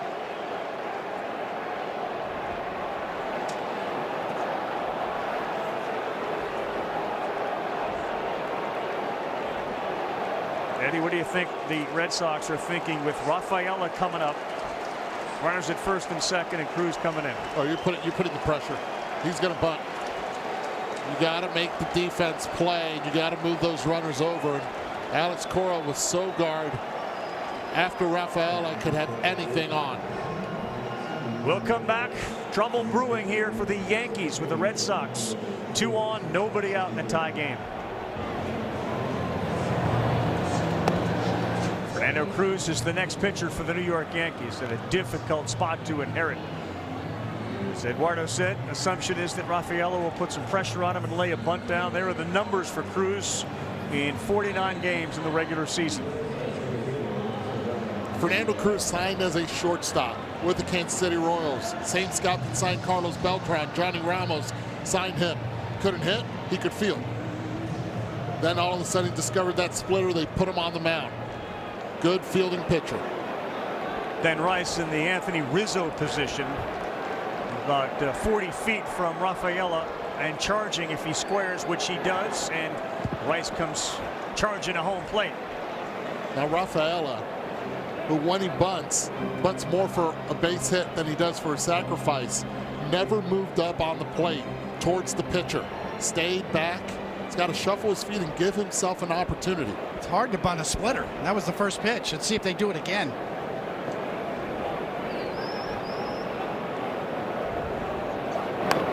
Popped it up right to the former shortstop, who looked like a former shortstop the way he reacted after that catch. And Rafaela, who has been a hero in this series with his ability to draw walks, cannot lay the bunt down. It's the movement on the pitch, another splitter. You can see him go, and then he kind of gets fooled on it. I mean, he's got fooled on a splitter. Watch the bat head way out in front. He's out in front trying to bunt. Nick Sogard, big hit last night, ended up on second with that double.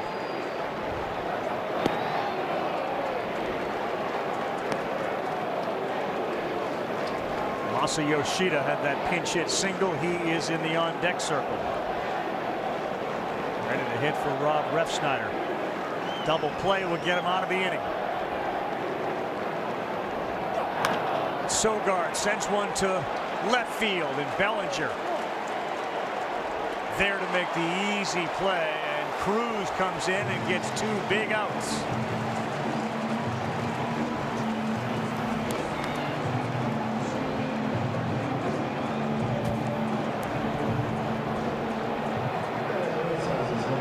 And now Masataka Yoshida. Remember yesterday it was against Weaver. It was a 96-mile-per-hour pitch, fastball coming into pinch hit. Expect Cruz to go to the splitter first pitch.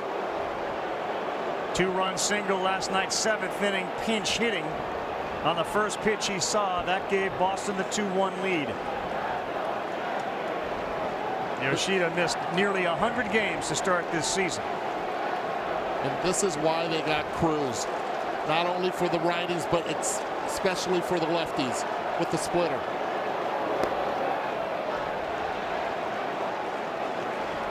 Cora said about Yoshida, it was about a month ago where he started to show up early for some extra hitting practice. It was then that Cora and the staff realized he feels good. He's healthy again.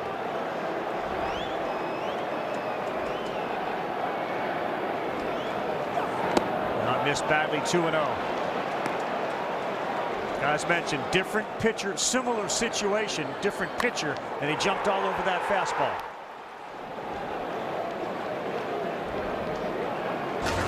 Remember the difficulty Aaron Judge would have trying to throw home. 3 balls, no strikes. Trevor Story already with a homer on deck. All runs driven in by Trevor Story in this game. Turn him loose here? No.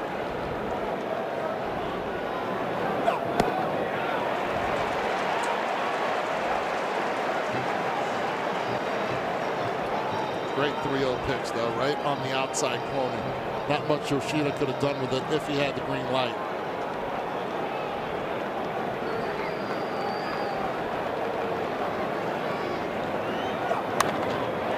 Back to 3-2.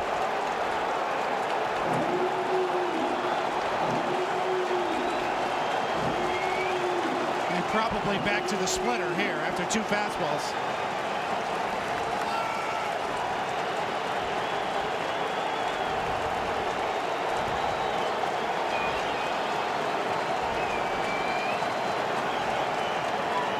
Cruz delivers this one to Chisholm. Diving play. Up he throws. Safe. The ball gets away from Rice, but not far enough. And Eaton stays at third. Oof, a risk-reward play by Chisholm to make the throw. And Yoshida diving into first. The bases are loaded. And the inexperience at first base almost cost the Yankees right there. First base, you have to know who's running down the line. You have to be able to keep the ball in front of you. Great extension and play by Jazz Chisholm. He keeps it down. But right then and there, you have to make sure that ball stays in front. Why? Because there's a runner that could easily score from third. They got lucky that ball didn't go far enough. But Jazz Chisholm saves the run from scoring with a diving stab at second base. If he could have kept on going, he would have scored easily. Was held up at third base, put his head down instead of keeping his eye on his coach and on the baseball. Well, here is the plate appearance of the night. Trevor Story, bases loaded. Against Cruz.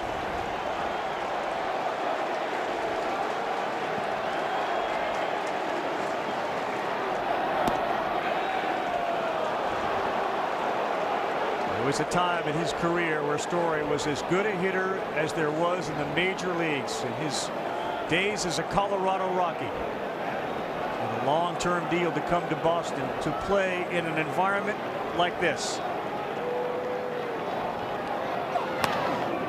On a play, 1-1, a 95-mile-an-hour fastball.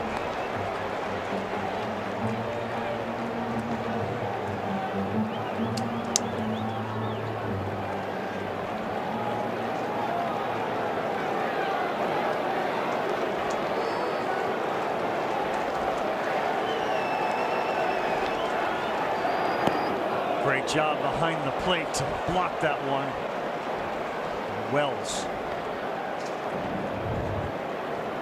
You can see Wells uses the glove, because that one's way out in front of home plate, and that's the toughest part for catchers. Do I go full block mode, or do I try to pick it? And Wells picks it. Eaton at third, Duran at second, Yoshida at first.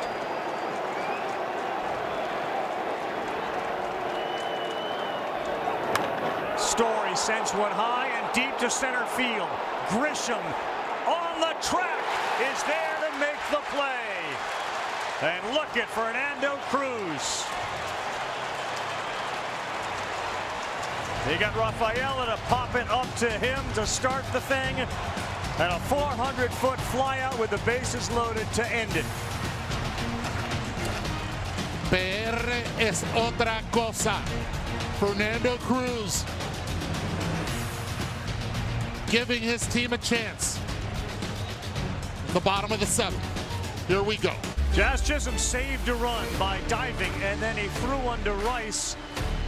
And the run likely should have scored. You watch the upper right, the first base coach, Jose Flores, at that point waving Eaton in from third. He doesn't go, and the frustration on Flores is evident.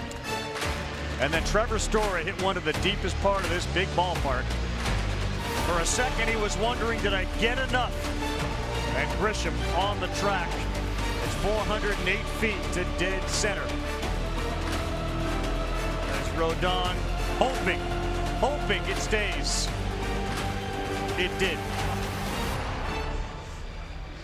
And nobody had a better reaction than Fernando Cruz. What this game means to him and what that moment meant to him, hard to put into words. You can hear him saying, let's go. I'll tell you this, though. He's done. He's done. What a job. And what a play by Chisholm up the middle. So the Red Sox bring in one of their top two relievers. This is Garrett Whitlock. And if the Yankees are to score, they're going to have to do it against a guy who was as effective as anybody, especially at home. A 1.27 ERA in 31 games. Now on the road in 31 games, the ERA was over 3.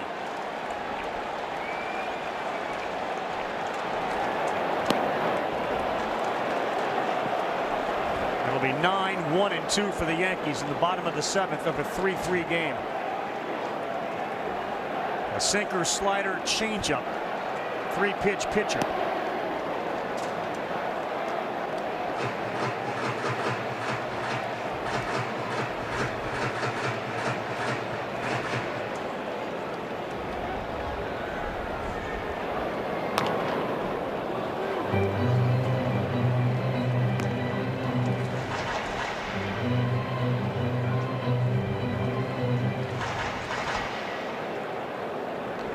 Against Whitlock, McMahon, a couple of hits, including a double. Grisham is 0 for 2, but Aaron Judge has got 2 home runs in his career against Whitlock as McMahon strikes out. Judge 4 for 12 with a couple of long balls. That is a hitter when you know that you've had a guy and hit him out twice. How much does that play into your psyche? Oh, the confidence is huge. And most likely he sees it really well out of his hand. It's Grisham first. Whitlock misses outside with a changeup.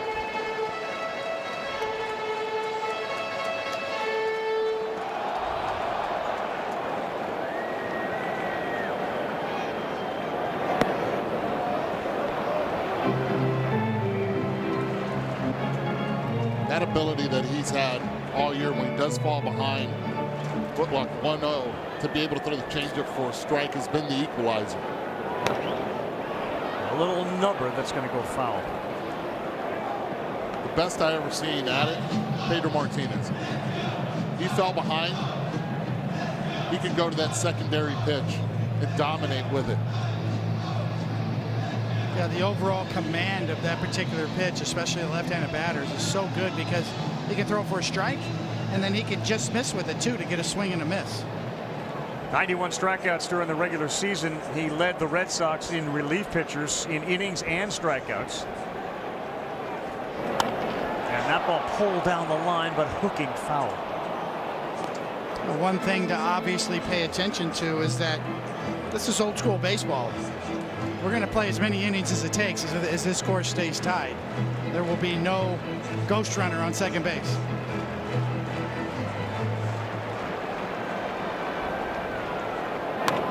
This one is pulled. It's going to be fair.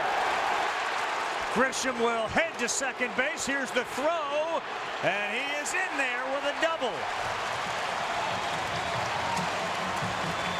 He hooked one foul into the stands, and then he delivers the double off of Whitlock, who originally was selected by the Yankees, you'll remember, in the 18th round in 2017, and then Boston picked him up in the Rule 5 draft in 2020. It's a great job of Grisham, who had seen several changeups already in this at-bat, to stay and keep it fair.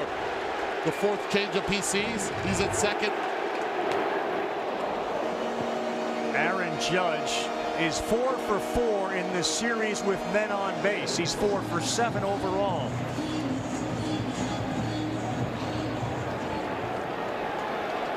Two hits tonight. First base open. They've challenged Judge all season long.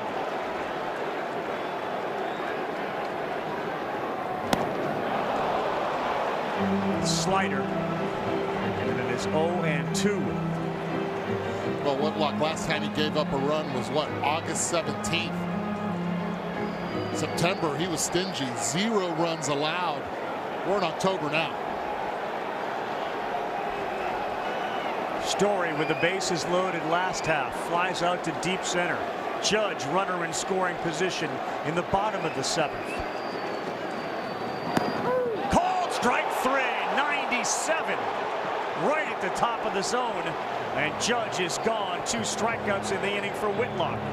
Classic backward style pitching. Soft stuff early and then freeze him with the fastball late.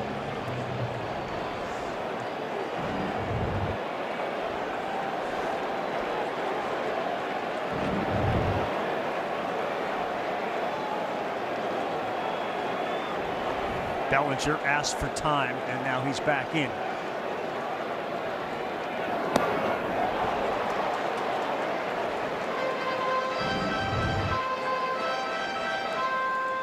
Just in case they were relaying signs, Narvaez showed up, and he went away with the fastball. 8 straight strikes from Whitlock. That's a close one. He doesn't get the benefit of the call. But a handful of pitches right on the edges and have not gone the pitcher's way tonight.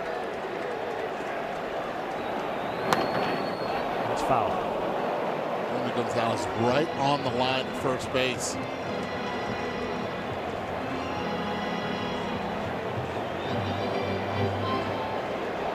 Whitlock has stranded each of the last 11 inherited runners. This one is on base because he gave up the double to Grisham. On a 1-2. Bellinger sky high. Eaton is under it. He'll make the play, and Whitlock, after giving up the double, got Aaron Judge looking, and then he gets Bellinger to fly out. We get that fastball, freezing him for strike 3. Then you go after the other MVP to get him out. Whitlock, still perfect through a month and a half. A reminder, Saturday we move to the Division Series round. Our friends at Fox and FS1 got the ALDS. Winner of this one goes to Toronto. Tigers and Guardians play game 3 tomorrow and then go to Seattle. TBS has the NLDS. Reds-Dodgers winner against the Phillies. The Brewers will host the winner of the Padres and Cubs. Devin Williams on to face Alex Bregman. We start the 8th. Williams has been like most of the bullpen arms, at times great and at times not so great. They need him to be great in this one. And that, of course, was what made him famous in Milwaukee. That changeup lands for a strike. Strikeout rate is better than ever. Fastball command and the walk rate has been spotty at times.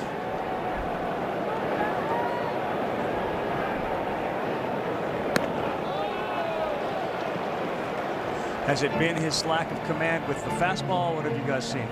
That's exactly what we've seen throughout the course of the season, especially early in the year. He's much better lately in the latter part of the year. But it really does come down to fastball command, a 1-2 punch.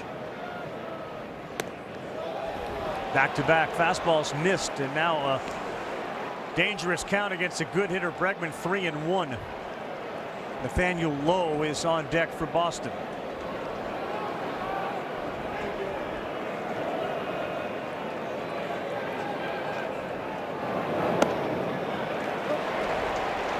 Got the benefit of the doubt there. 3-1. 3-1 changeup. It's a rare one, doesn't even make contact with the strike zone on the K zone. But he gets it 3-2.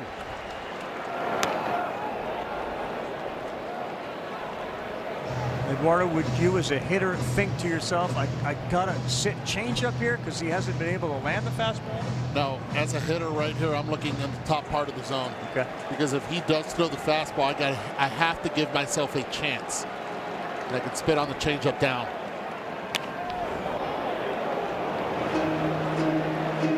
Back-to-back changeups on full count pitches. And that's exactly what Bregman is doing. He is sitting fastball, adjusting to the changeup.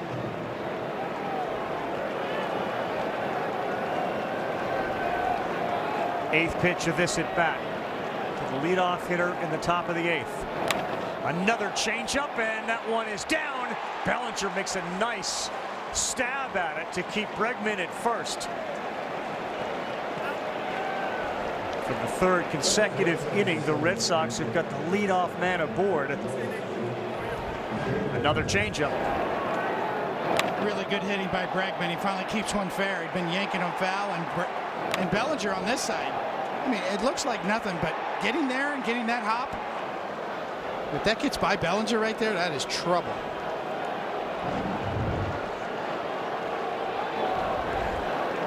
Nathaniel Lowe. Pinch hitting for Romy Gonzalez. Another fastball that misses. Each team's offense putting pressure on the other team's pitchers. They haven't been able to punch one across. All sorts of traffic in the seventh.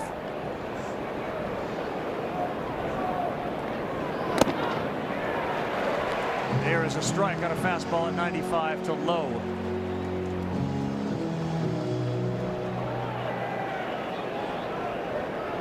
Lowe pinch hit in the seventh. He lined out, finished the game playing first base.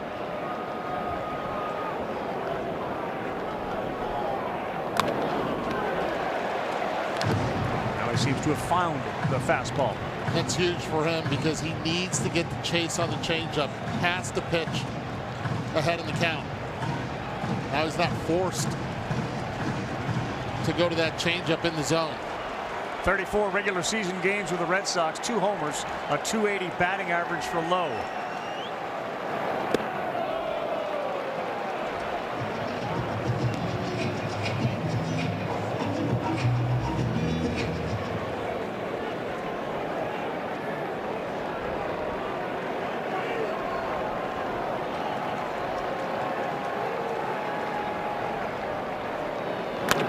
Back up the middle, fielded cleanly. He'll throw high to Volpe, and Anthony Volpe does a great job to come down on the base and make the throw to first to double up Lowe.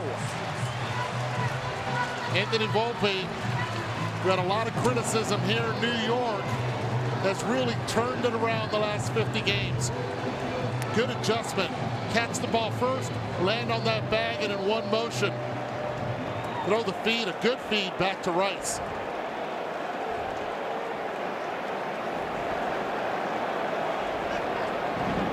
Next up, Carlos Narvaez, 2 down in the 8th.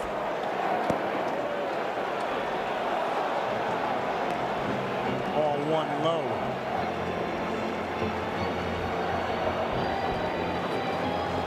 Another one who's got some Yankees in his blood, Narvaez, traded by New York to Boston.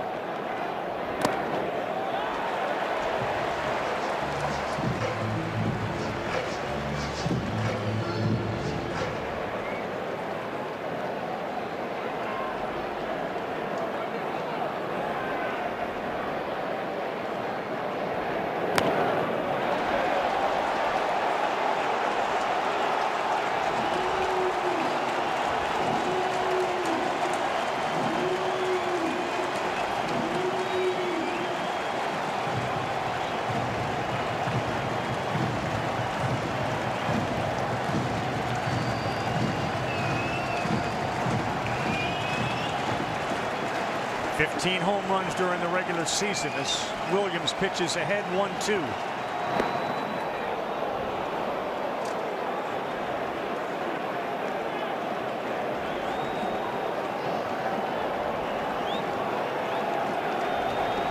Yet to get a swing and miss on that changeup.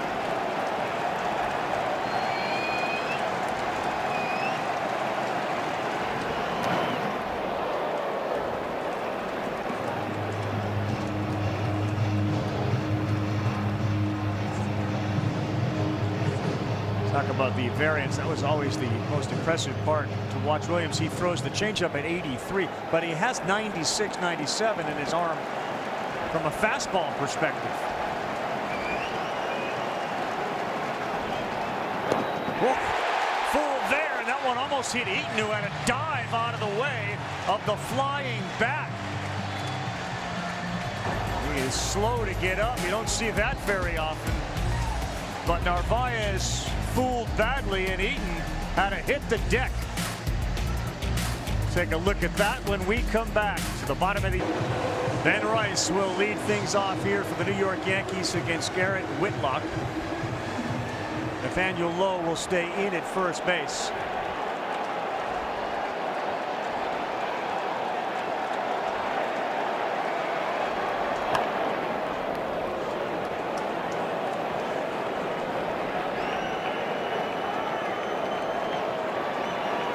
Rice a homer, and then a line out to right. You take a look at the StatCast powered by Google Cloud, and then a sub 50-mile-an-hour single went the other way to third on a broken bat.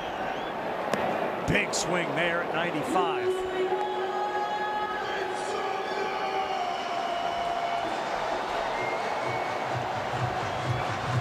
Rice, Giancarlo Stanton, Jazz Chisholm. All Yankee farmhands right now on the mound, behind the plate, and with the bat.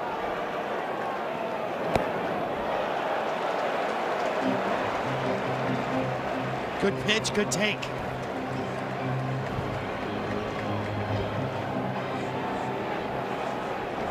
Eaton stays in right field. That bat that was lost actually did get him. Take a look, and this is dangerous. Watch the bottom left of your screen. The bat, it alters direction and sends Eaton to the ground. He's been flexing his arm out there in right field. Another good take on a slider from Rice. After that happened, Carl, he got back to the dugout. Alex Cora pointed to an athletic trainer to check him out, but Eaton just ran out to the outfield.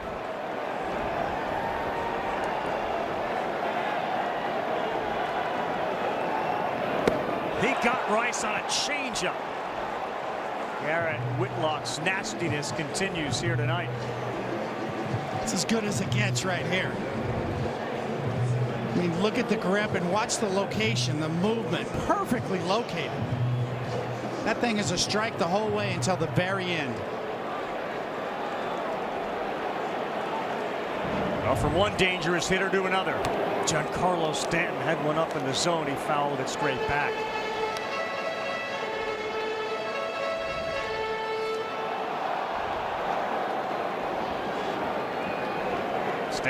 Stanton hitless so far in the series. Awkward swing on a slider. Last night, Chapman threw 24 pitches to be able to get 4 outs. On the ground, and it's Story. Stanton 0 for 4 tonight. And Alex Cora, who's in that dugout right now, writing whatever he can, thinking, okay, we score, it's Chapman in the bottom of the 9th. Whitlock has locked it down so far for an inning and 2/3. Whitlock featuring 3 above average pitches with command. Jazz makes it 5 in a row that have swung at the first pitch for Whitlock.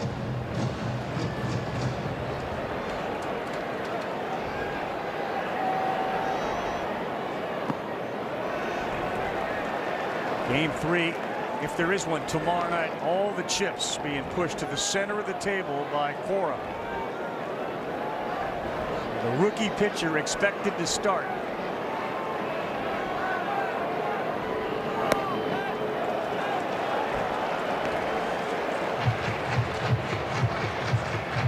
There he is, only early.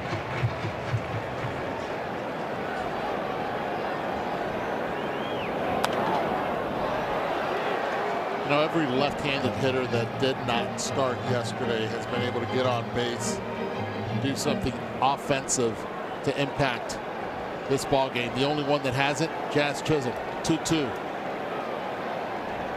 Both the team's closers are warming in their respective bullpens.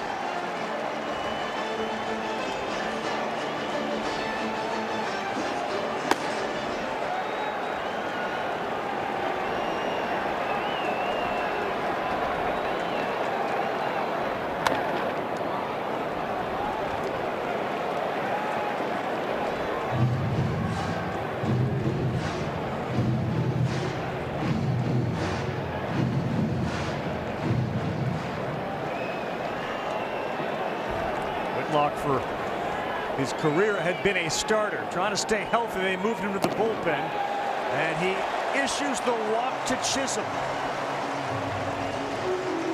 Now you have elite speed at first base.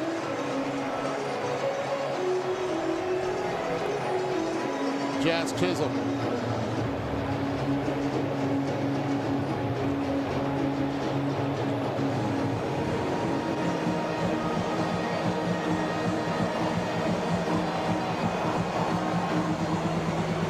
It's the final game, folks. This one wins the series. Struck out with the cheap seats. Important things aren't worth compromising. At Farmers, we offer both quality insurance and great savings.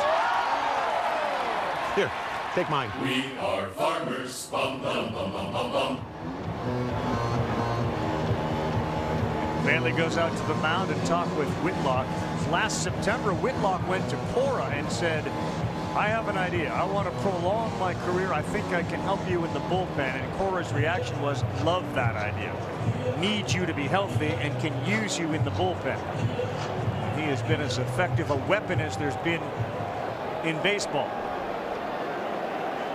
The Yankees trying to touch him for the first time in a long time that he would give up a run.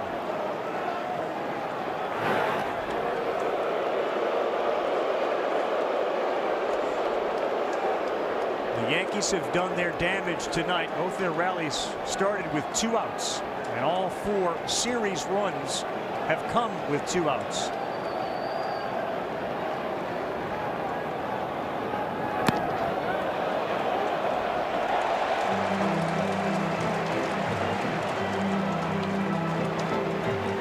Whitlock not especially quick to home plate. He's got a pretty big leg kick.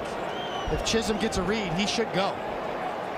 31 steals for Jazz. That missed pretty badly on a changeup.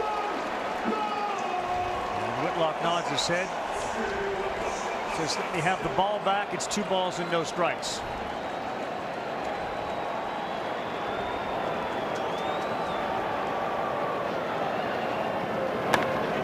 All over it, but foul.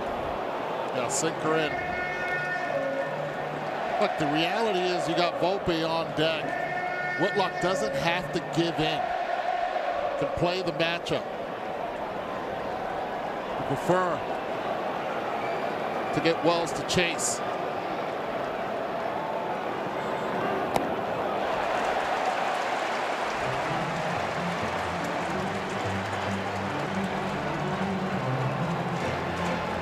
Last time Whitlock threw this many pitches was June 23rd, 42 of them against the Angels. He did go that time, and we are full. He is rested.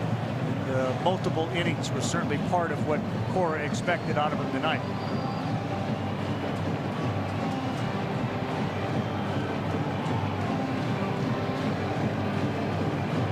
Surprised the outfield hasn't taken a few steps back with 2 outs, 3-2 right here, especially with Chisholm on the go.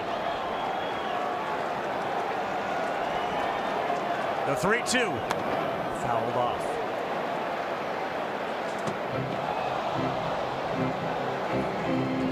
Went with a 95-mile-an-hour sinker. in, do you set him up for a changeup away?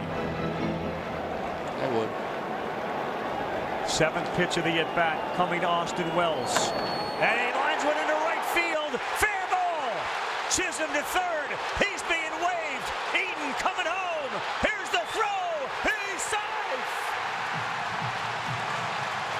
And the Yankees have a lead on Austin Wells' single. And the speed of Chisholm.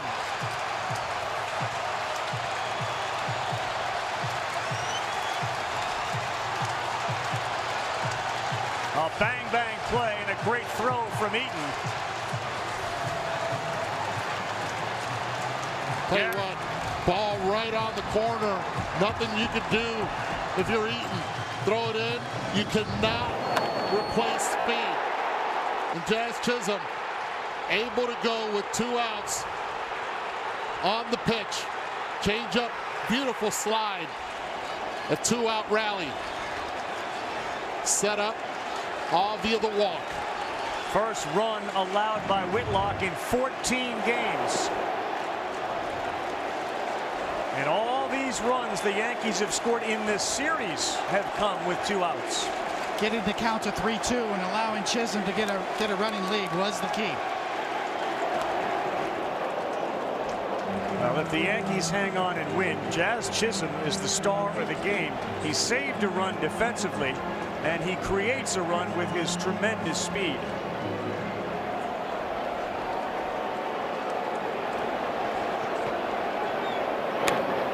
On a liner, it's by a diving Story.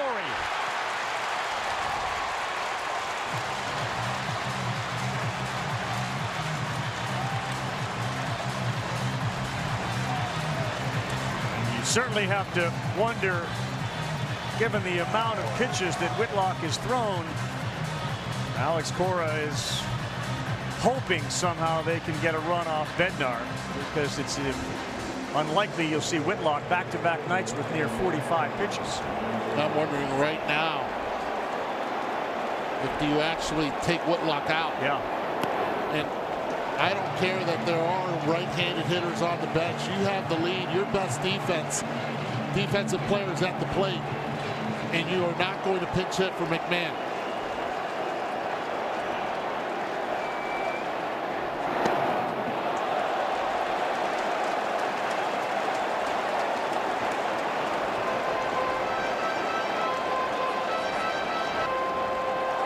Pitch number 45 from Whitlock.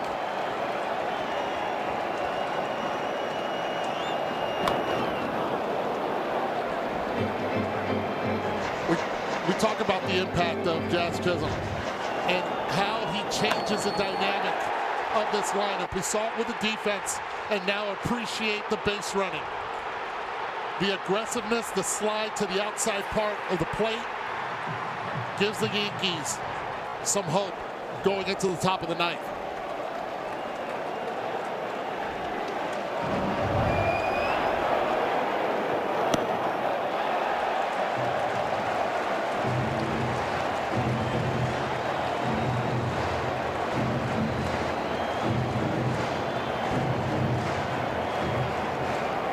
You have to think this is the last hitter that he will face, regardless of the outcome.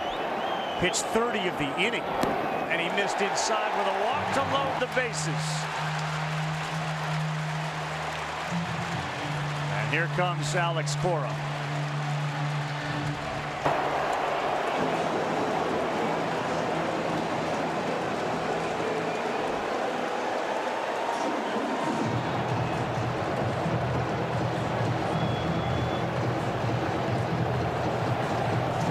He has been locked down, as Eduardo has talked about, through the entire month of September and back into August. But the Yankees,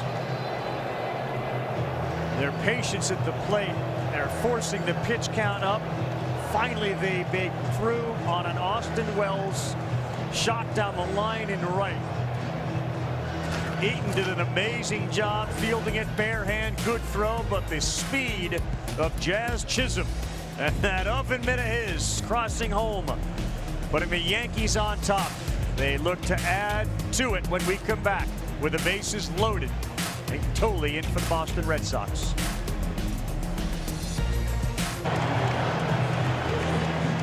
Alex Cora, of course, went to his bullpen in the third tonight, and he is just about exhausted every arm. And Aroldis Chapman had warmed up and got hot 2 times. It's still a 1-run game, but they are loaded right now for Trent Grisham. And the first pitch is called a ball.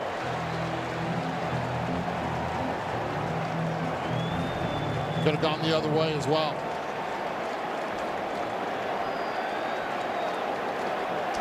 Frustration on the Red Sox side as Grisham swings big and misses. Red Sox had been 8 for their last 8 in the postseason when they had a chance in a clinching game to end it.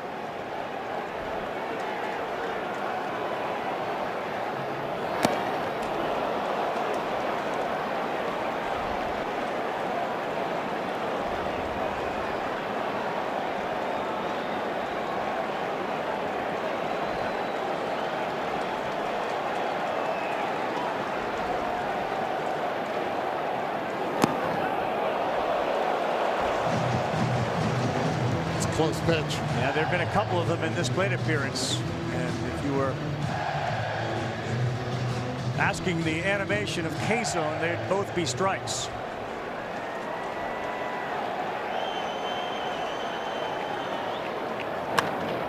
Two, and this one is out of play.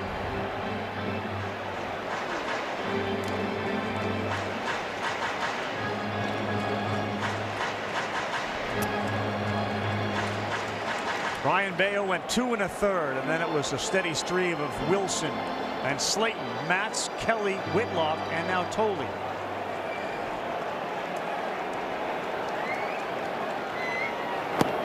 Full count, 3-2. The other story for the Yankees, with 2 outs tonight, they are 6 for 12 and scored 4 runs. Everybody will be moving. That means Wells, Volpe, and McMahon.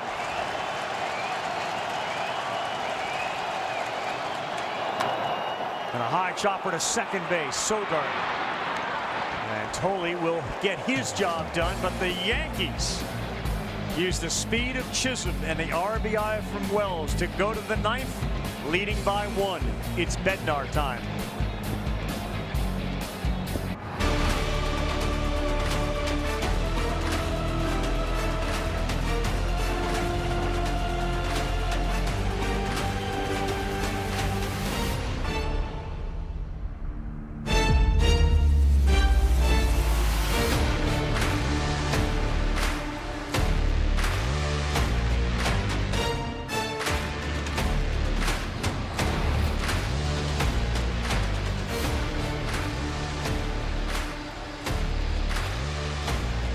Two incredibly intense games, just what you'd expect from the Yankees and Red Sox in the postseason. And this wild card series between these two has not disappointed. A phenomenal game last night. Bases loaded, nobody out. The Red Sox hang on. Here's Bednar now trying to hold on for the Yankees.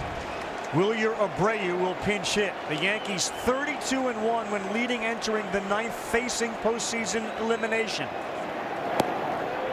Bednar's first pitch misses. The loss was in Game 7 of the 0-1 World Series. Paul Goldschmidt playing first base now.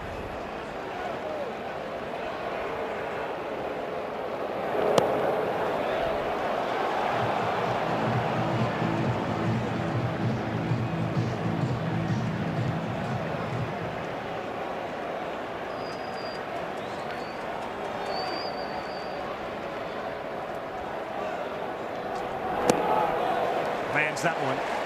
Abreu is a tremendous defensive player, but he also has some pop. 22 home runs on the season. 3-pitch mix from Bednar: fastball, splitter, and a curveball. Big swing right there to try to tie it. 98-mile-an-hour sinker.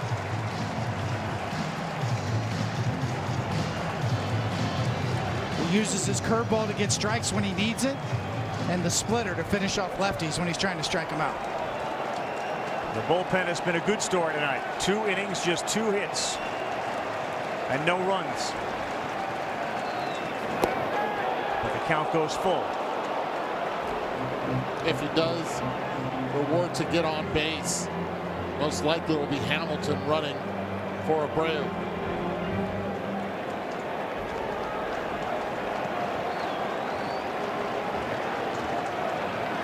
And he delivered a 97-mile-an-hour heater to strike out Wilyer Abreu. He stayed away. He made sure that he elevated that 97 miles per hour pitch. Abreu trying to pull it, swings right under it. You got to throw a strike. And he did. Right on by. To avoid another Dave Roberts situation with Hamilton trying to steal second. Strike one to Duran. That was in the 0-4 series in which Roberts stole second. They ended up winning in that come from behind 3-0 deficit, but no base runner on first to get Hamilton in the game. And Duran behind 0-2.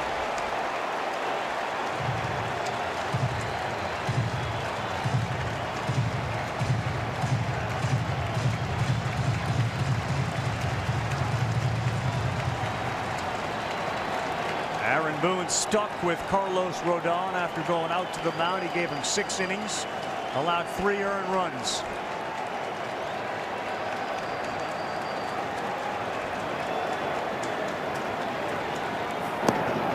He thought about it, but he was able to hold up.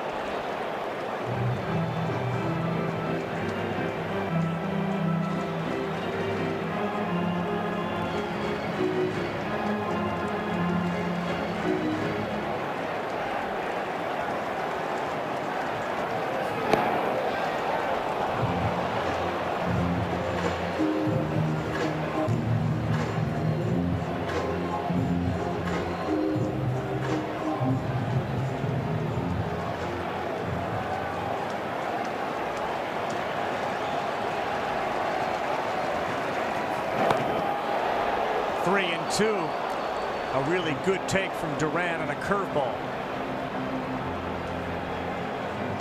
From 0-2 to 3-2. He's never hit a home run in this ballpark.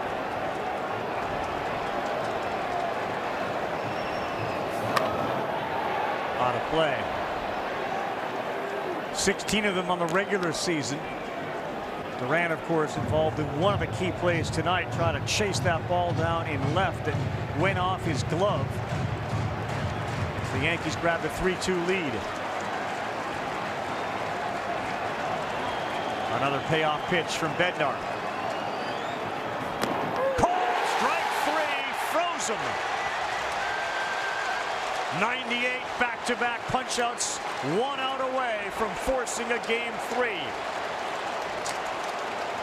First one was swinging, Coney. The second one on the inside part of the plate, just a run, arm side run to freeze Duran. Heck of a pitch. Calls coming from everywhere. And now Rafaela. Off speed, way out in front of a curveball.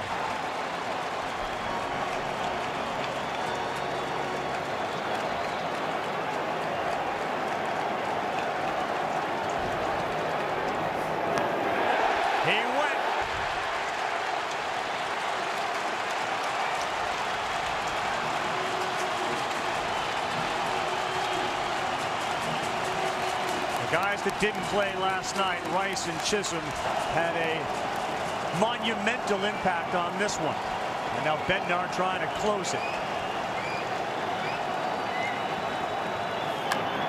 And this one is driven to right. Judge going back, still back, right there at the wall. And redemption for the Yankees. They win it 4-3, and there will be a game 3 in this wild card series. Never a doubt.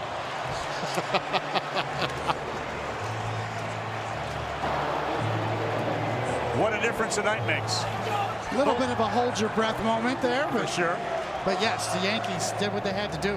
How about the bullpen? Yesterday, highly criticized. Yeah. And it was tonight where it was Cruz, Williams, and then Bednar able to shut the door down. 3 innings, just 2 hits. Story hit one 400 feet.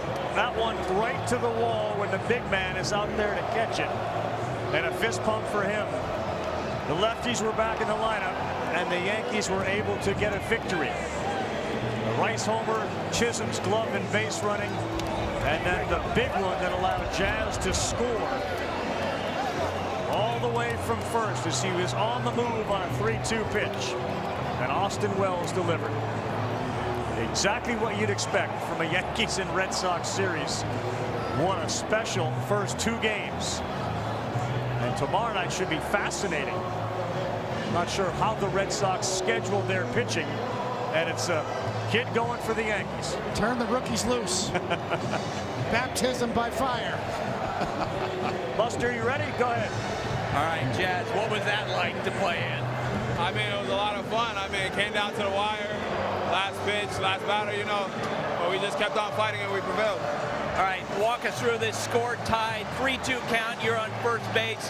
What's your thought process? Any outfielder moves to the left or right, I got to score. That's all I was thinking. Hard from me, left his leg up to all the way around the bases. All right, as you're rounding the bases, what are you seeing? What am I seeing?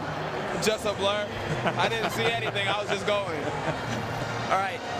Trevor Story hits that long fly ball to center field. Off the bat, what did you think? Fly out. It's Yankee Stadium, so that's a fly out. 2 outs, 9th inning, Rafaela. Long fly ball. Fly out. I just know, I played here for the last year and a half. I kind of know the stadium now.